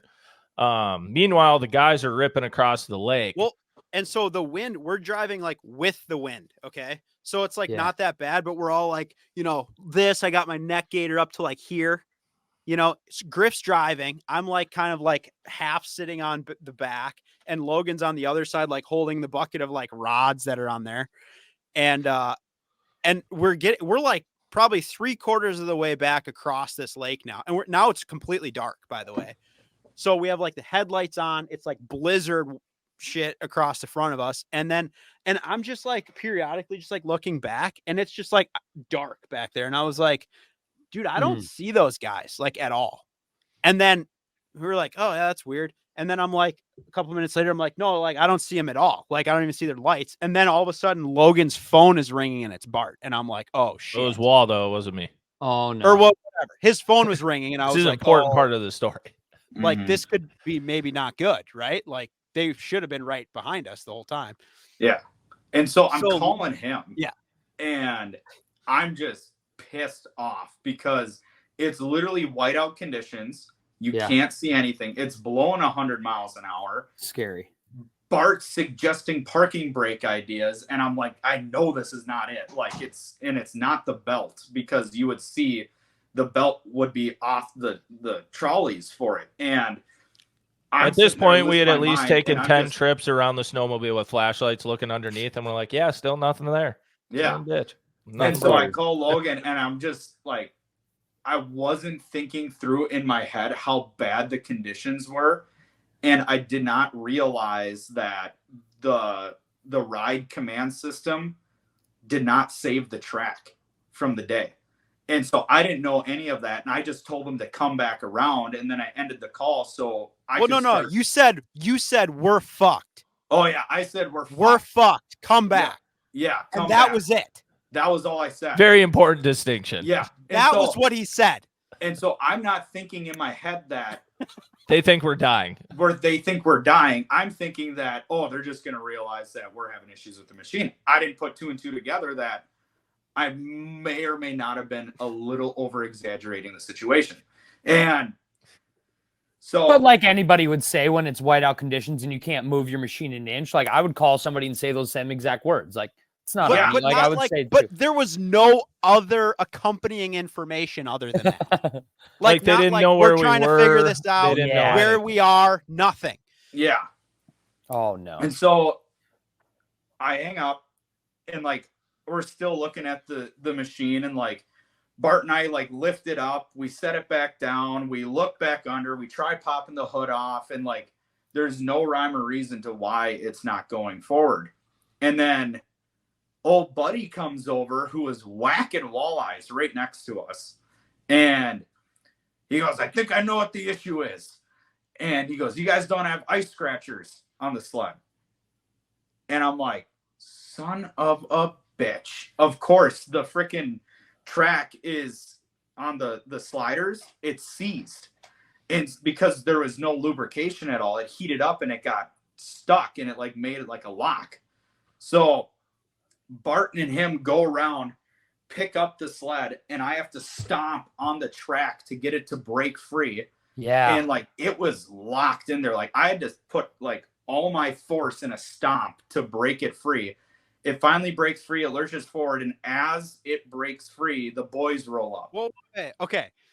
So after the phone call, so now we're like, they're having some sort of trouble, right? Like there's distress. Yeah. So now we're like in this whiteout and we're heading back towards the launch and we're like most of the way there.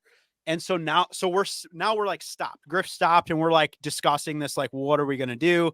Like, we need to go. We don't know like what's going on. Like, did they need help? Did they break through? I have no idea. Yeah. Well, we were towing a shack with the 4-wheeler. And we're like, well, when we go back, we got to be able to like go faster or whatever. We're like, we need to ditch the shack, but we can't just leave it out here. We'll never find it again. So we're like, we have to just make it to the truck. So we just, whatever, like full throttle, pin it, like get to shore. But as we're going, we're on a new line that we didn't come out on. And there's like ice heaves and like shit sticking up that look super sketchy. And we're like, fuck, this is not good. So we get there, we unhook, we throw the thing like on the trailer. We all jump on the wheeler and just take off. And Griff's driving and he's like standing up because the headlights are like shooting up into the snow. So you can't see anything. It's tough to see anything. Blinding. And now we're driving straight into the wind and it's getting harder and harder. And like none of it, like I literally have my glove like this and I'm like looking through the slit between my fingers so I can like help spot for like shitty ice, like while Griff's just got it like pinned. And we're just ripping back through this. And we're all just like, this is so bad. Like, this is not good. Yeah. And we're going and we're going and we're going. And we see this light and we're like, that's got to be them. Like, who else is out here? Right.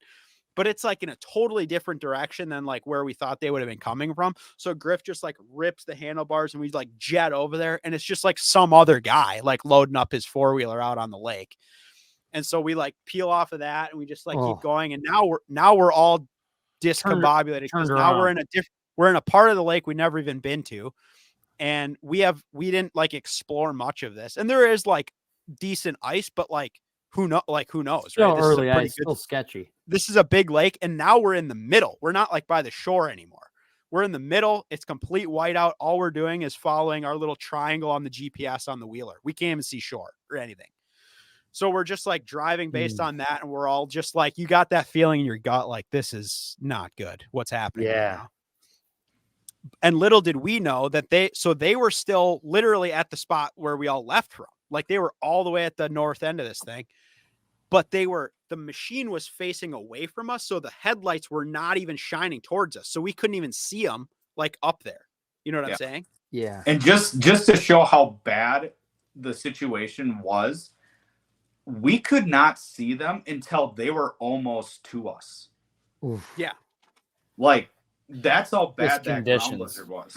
So we're all yelling at each other on the wheeler, like trying to yell out like, oh, I see like an ice heave or whatever, or this or that. And I'm glad Griff was with us because he at least showed a lot of confidence in what he was doing. I don't know if he felt that, but like, you know, he was like, no, we got, you know, we're good. We got this. And we're like, yep. All right, let's do this. And once we get like closer to the shore side, like where we had come from, we all felt a lot better about it. But I was like, holy shit, that was some not good out there. And then we finally make it up to you guys about the time you'd sorted out what the deal was with the sled.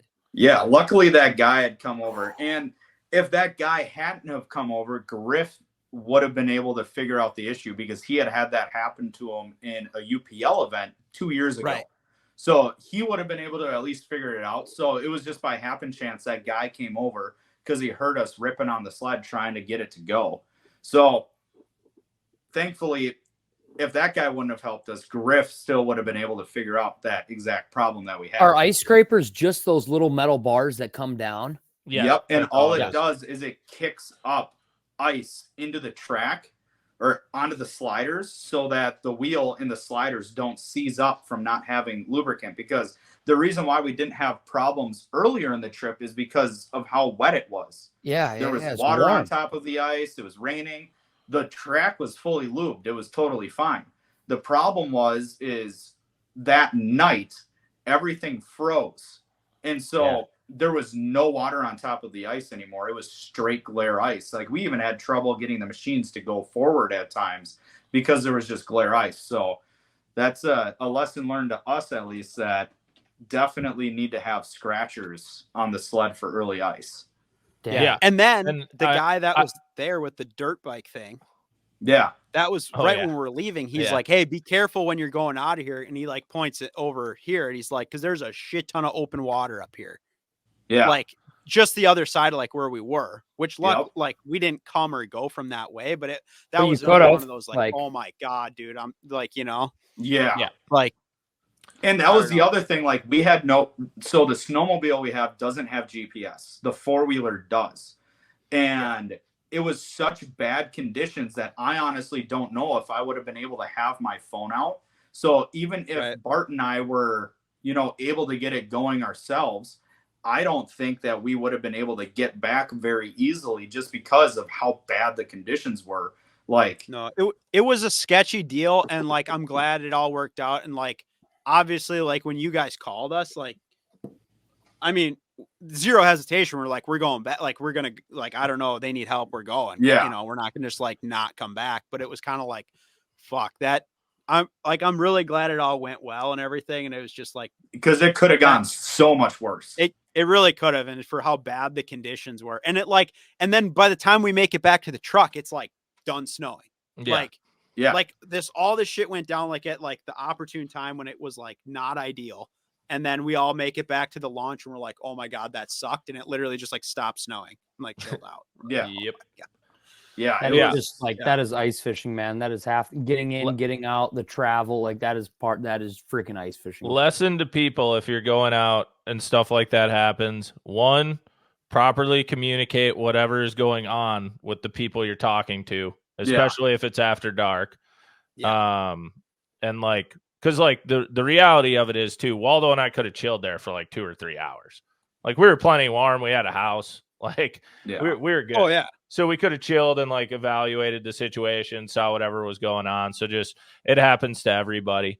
But yeah, properly communicate, talk about it, and don't go across a lake in the middle of a whiteout that you don't know or not familiar with what's going on.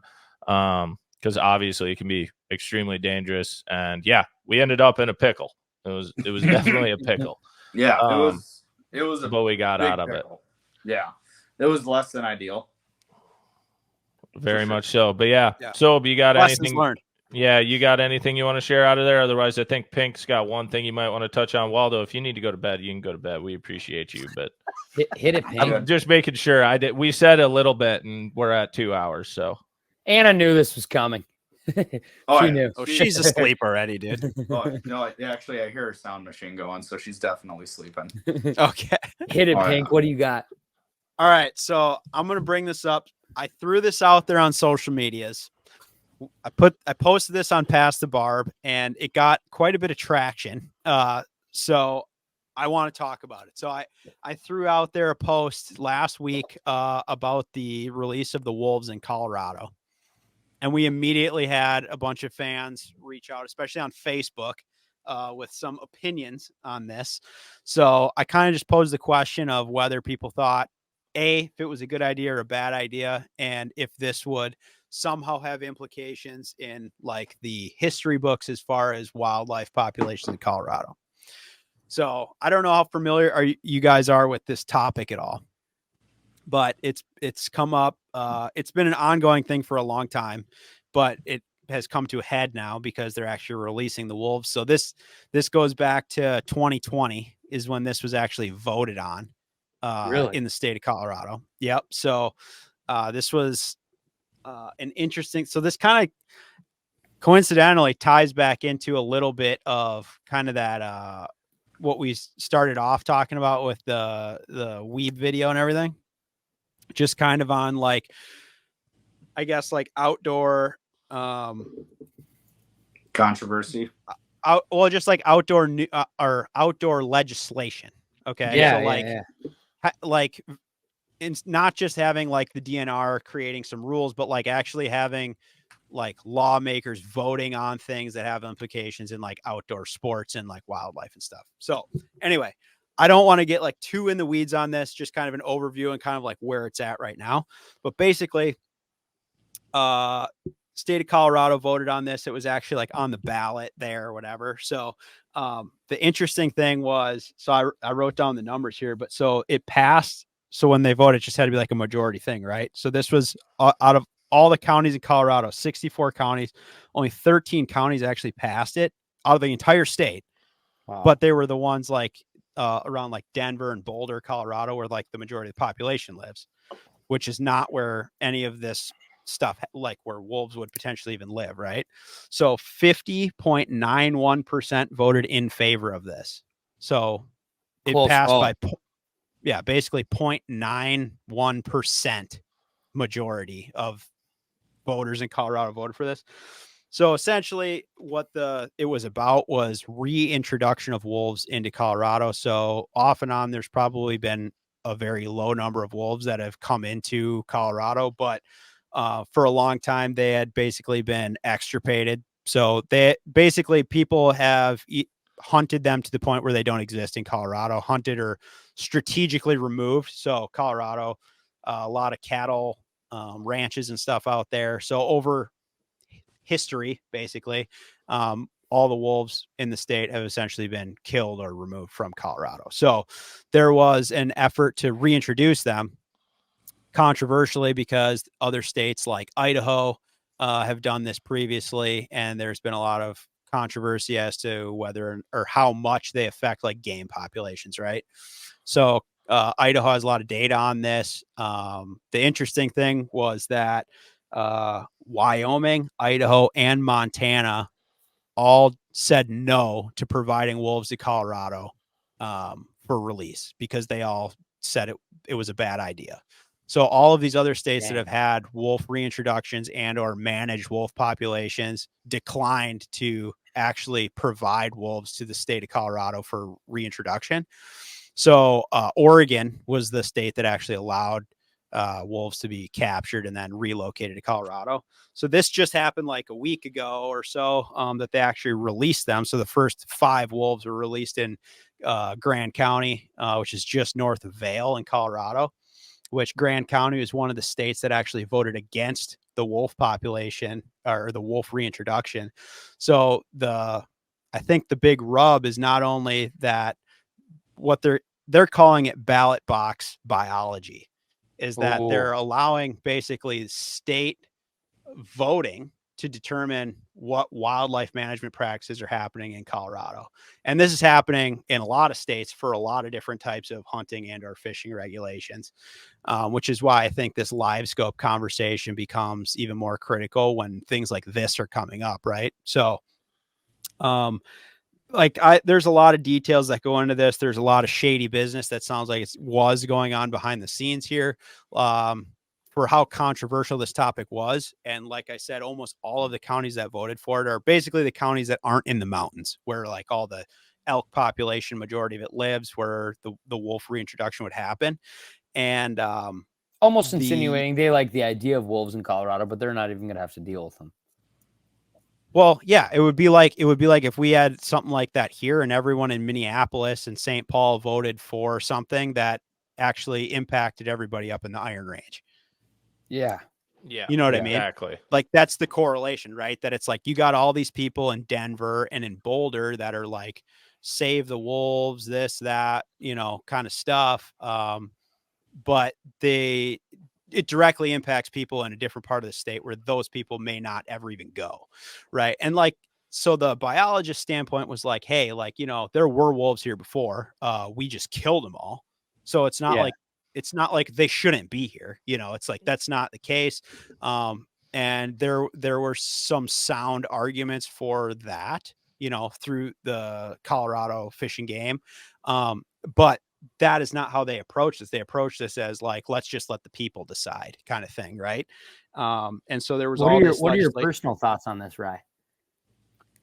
Well, I guess I'm from the standpoint that it's like, I don't know that the way they did it is appropriate, but I think, you know, having a species like that in the landscape might not necessarily be the worst thing in the world, but it's always approached with this thing that it's like, well, we should just let nature be nature, right? But the reality of it is there's very little area left of this country that's just wild. Everything is being managed for either like game regular, so like hunting, or managed to keep certain animals off of ranches or stuff like that. Or there's different rules for cattle ranches on what they can shoot if it's a threatening their livestock, that kind of stuff, right? So it's like, I think that it's great. It's like having bison, right? There's been reintroductions of bison in multiple states in the country. They have like small localized herds. It's cool. They're still wild. They do their thing, but it's like the way the world is now, we can never go back to just having millions of bison roaming around in the Dakotas and Montana and stuff, right? Like there's fences all over. They just destroy everything, right? It's like we're kind of like too far.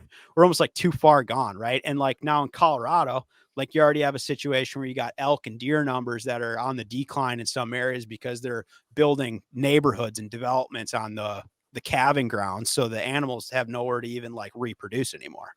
So now on top of it, you're going to introduce a new predator that hasn't been there in 100, 200 years or whatever. And on top of like drought conditions, like all this stuff, like there's just a lot of things at play here that are going to put all this in a really bad light.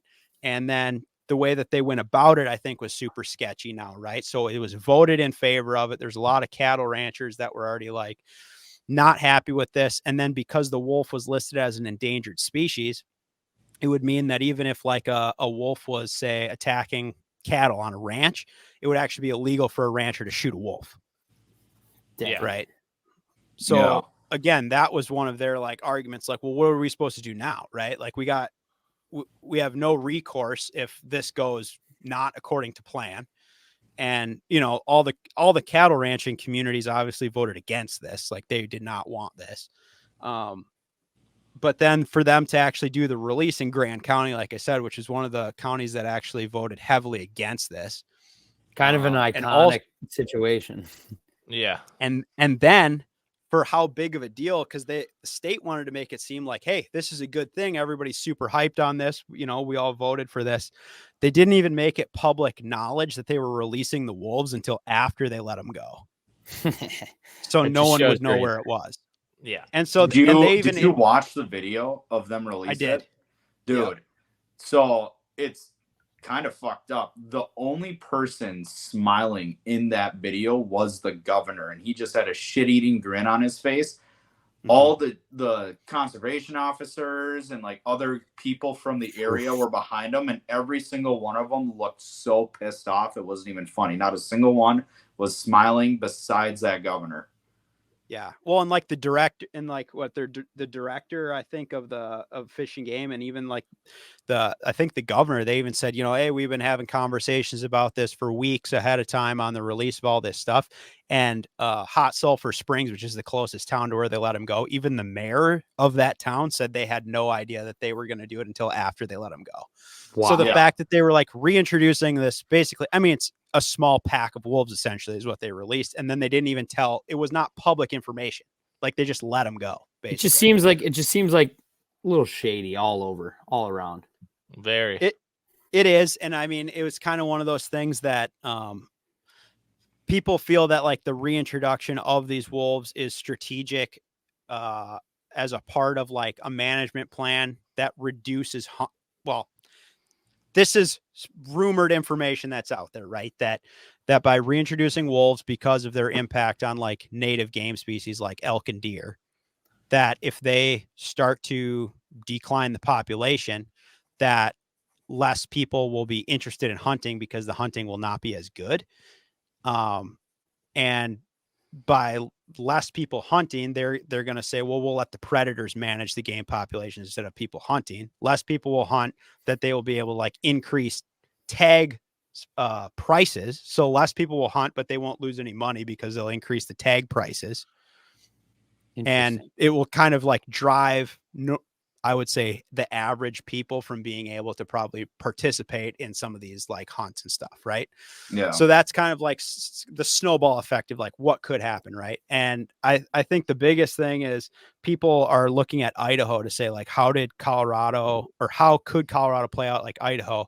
And so Idaho, when they did the reintroduction of wolves there, which happened kind of in like the early 2000s, and I think they say like the wolf population basically peaked around like 2013 in Idaho. And I want to say they had like just over 800 wolves in the state.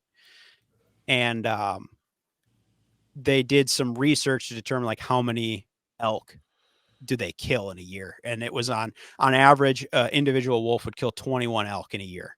Oof. And so they did the math, and it was around 24,000 elk a year being killed in the state by wolves. But then they did, well, what is the hunter harvest? And it was like 28,000. And they said, well, see, hunters kill way more elk than wolves do.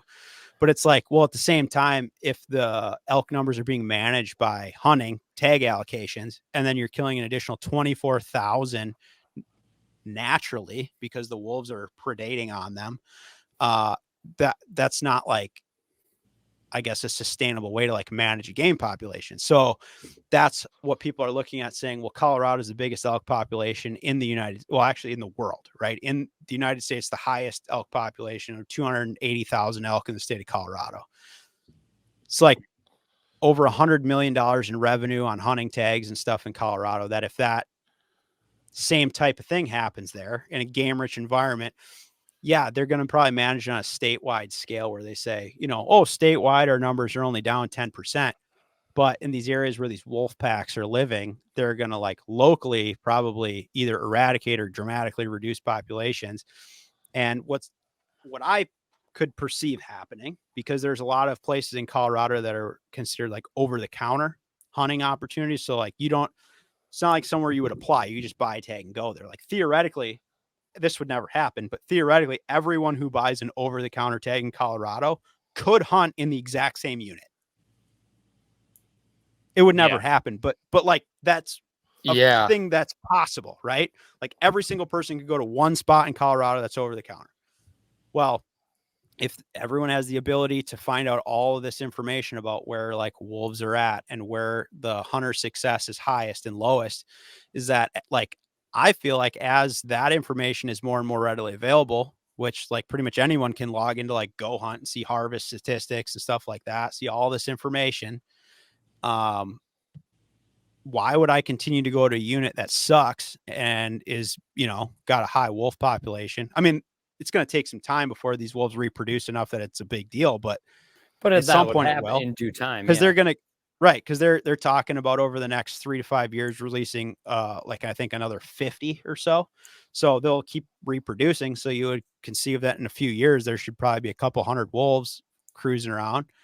That if they're like localized, murking these elk populations and deer populations down, well, people aren't going to continue to hunt in the ones that are getting, hammered by wolves. They're all going to be moving to places with higher populations, and they're going to be reducing the populations because there's just more hunters.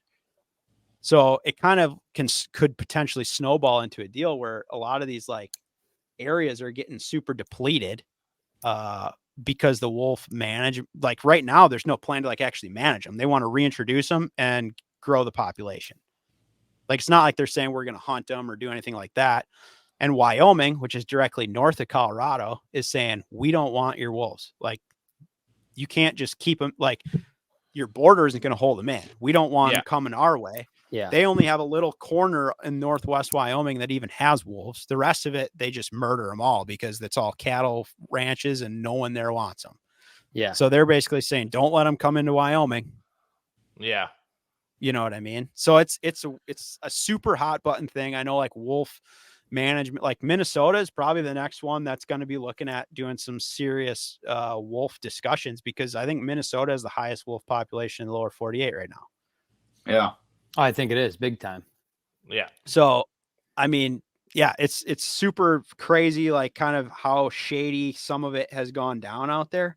But realistically, it's another one of these things where that's what it looks like when like these decisions about like wildlife or hunting management, that kind of stuff is it's not being left up to people that are hired to know that information. It's you know what I mean? It's like it's getting decided by emotional investment, people being emotionally invested in like protecting something or what they think is right. You know what I mean? Like the people that voted could have been anybody. These aren't people that know anything about the biology or the ecosystem that's being played out like in the mountains in Colorado. Like these are people in Denver that think wolves are cool. You know what I mean? Yeah. So serious. It's just, I don't know. We try not to get super like into political stuff on this show at all, but it's like, this is one of those things that it's coming into the spotlight of like, this is what's happening in the outdoors right now, man. Like maybe this isn't the biggest one that's going to come across, you know, the headlines, you know, in the next year or whatever, but there's a lot of people that are not happy about this. And I'm not like a wolf expert or anything like that. So I'm not going to pretend to know all the information on it, but I can tell you right now that is not a good way to manage game or wildlife populations, just by letting the general public decide what they think is a good idea. Yeah. Yeah, no, for sure. I think it's very well stated. And I think it's a good like full circle thing, like you said, with the whole, like we talked about at the beginning with the Lindner video and with Weeb's video, like we brought up at the beginning, if you're going to bring Livescope discussion into this or whatever and put it in an entity where the government and stuff will see it, you are opening now the conversation to the general public and stuff. And I can only imagine how something would be written for voting in regards to live of like, do you allow automatic fish or do you allow fish locators that look out 100 feet in real life time? And the general public will be like, no, boom, gone. Yeah. like that's as easy even as imagine, it is. like, imagine if the crappie was like cute and cuddly like a wolf looked or was perceived, you know, like this would be abolished immediately. And that's what you got to think though, too, is like that's why I think it's weird to like see some of this play out. Cause like you see it with like the bears, even like, you know, that was in British Columbia, they actually like shut bear hunting for grizzlies and stuff. Yeah. And it's like, I think it's strategic, right? That they're selecting these kind of like species that are very emotionally charged, right? Like predators and like no one's looking at like deer and being like, hey, like here we should make these dramatic changes to how we manage these. You know what I mean? Because like I don't know, it doesn't have the same shock factor, right? Or whatever. I think that's part of it. It does just seem super political. Like it just at some point, like when it reaches a certain level, it does get just wicked political, and it's like that's just freaky. Yeah. No. That's why I wish they just left it to biologists and the local, you know, fish and game, whether it's the conservation officers, game wardens, or whatever. But I think those guys need to be the ones that make the decisions, not people in cities. Well, I don't think the general consensus would be people are pissed off. No, it would have been Colorado Parks and Wildlife making this decision to say, here's the way that we're going to responsibly reintroduce wolves to the state of Colorado, and here's what the plan is going to look like, versus what just having throwing it on a ballot and just saying, what do you think? Yeah. Right. You know, and so then it's doing it and not being, you know, full circle on the whole ordeal. Yeah, they weren't very transparent with when they did it or how they did it either. They're kind of like, oh yeah, we did that already. It's out there. Well, and you know, there was one little side note. I did want to bring this up because I thought this was very interesting, was that so the biologists saw this as a potential issue, that they said, okay, we're gonna reintroduce these. Ranchers are not going to be happy. The odds of them having conflict right away are probably not very high, but if they do, they should have some recourse. Like if there's a wolf literally like attacking your livestock, right, you should be able to do something. So they actually wrote in this, it's called Rule 10J, basically would allow people to like do something, right? because otherwise you would have to use like non-lethal means because they're an endangered species, right? So this Rule 10J was supposed to address that, to give people like tools basically to say, you know, you have the right to do something if you're, you know, whatever, livestock's threatened or something like that. So they had that passed through, I think the state legislature or whatever. So the governor, who is, I think, has been like, in the, like, people in the outdoor industry have not liked the governor of Colorado very much. This kind of like, and I'm not super in the know on that, but I've heard enough from other outlets of people talking about this stuff that they are not pleased with kind of like his platform for doing this stuff. So that passed legislation, it went to his desk and he vetoed that. So what they wanted to do was say, we will not do the wolf reintroduction until this Rule 10J is in place. And he said, nope, vetoed that. So now that rule is not written, it's not in existence yet. And now the wolves are on the landscape. Yikes. I think they said it's coming, but it's in process, right? So it's like, that's why it's a little like, that's kind of messed up. And then the governor was the one at when they released the wolves. Like, he was the poster child of the whole thing. Yeah. He was the one that had that shit-eating grin on. I'm telling you, dude, it's twisted, and it's like some shit you would see in a movie. I'm going to tell you right now. Yeah. It's some Colorado Yellowstone issues. Like, so yeah, seriously. Like I said, I don't know what the answer to that is. And I mean, I think it's maybe could be, you know, a good thing, could be a bad. I don't know. Like I said, I'm not somebody that's just done the research, but there's people that have, and they aren't the ones making the decisions right now. Well, and there's other states that have as well. Like you said, like there's other states that it's like, we've kind of tested this theory elsewhere and it's just been a little dicey. Well, like 3 of the 4 states that they said, we want you to be involved in our wolf reintroduction, 3 of the 4 said no. Yeah. Right? Like, absolutely not. Yep. So anyway, keep an eye on it. Should be interesting. Hopefully it maybe is goes well. I don't know. I just picture like Waldo's favorite bluegill lake, and the DNR's like, we're going to introduce a bunch of juvenile and mid-sized pike in this. Just an overpopulation of mid-sized pike. I was so pissed. And you're like, but Janet down the street is like, but we love the pike. But they said everyone in Minneapolis really, they want this. They really love I'd be so mad. Pike.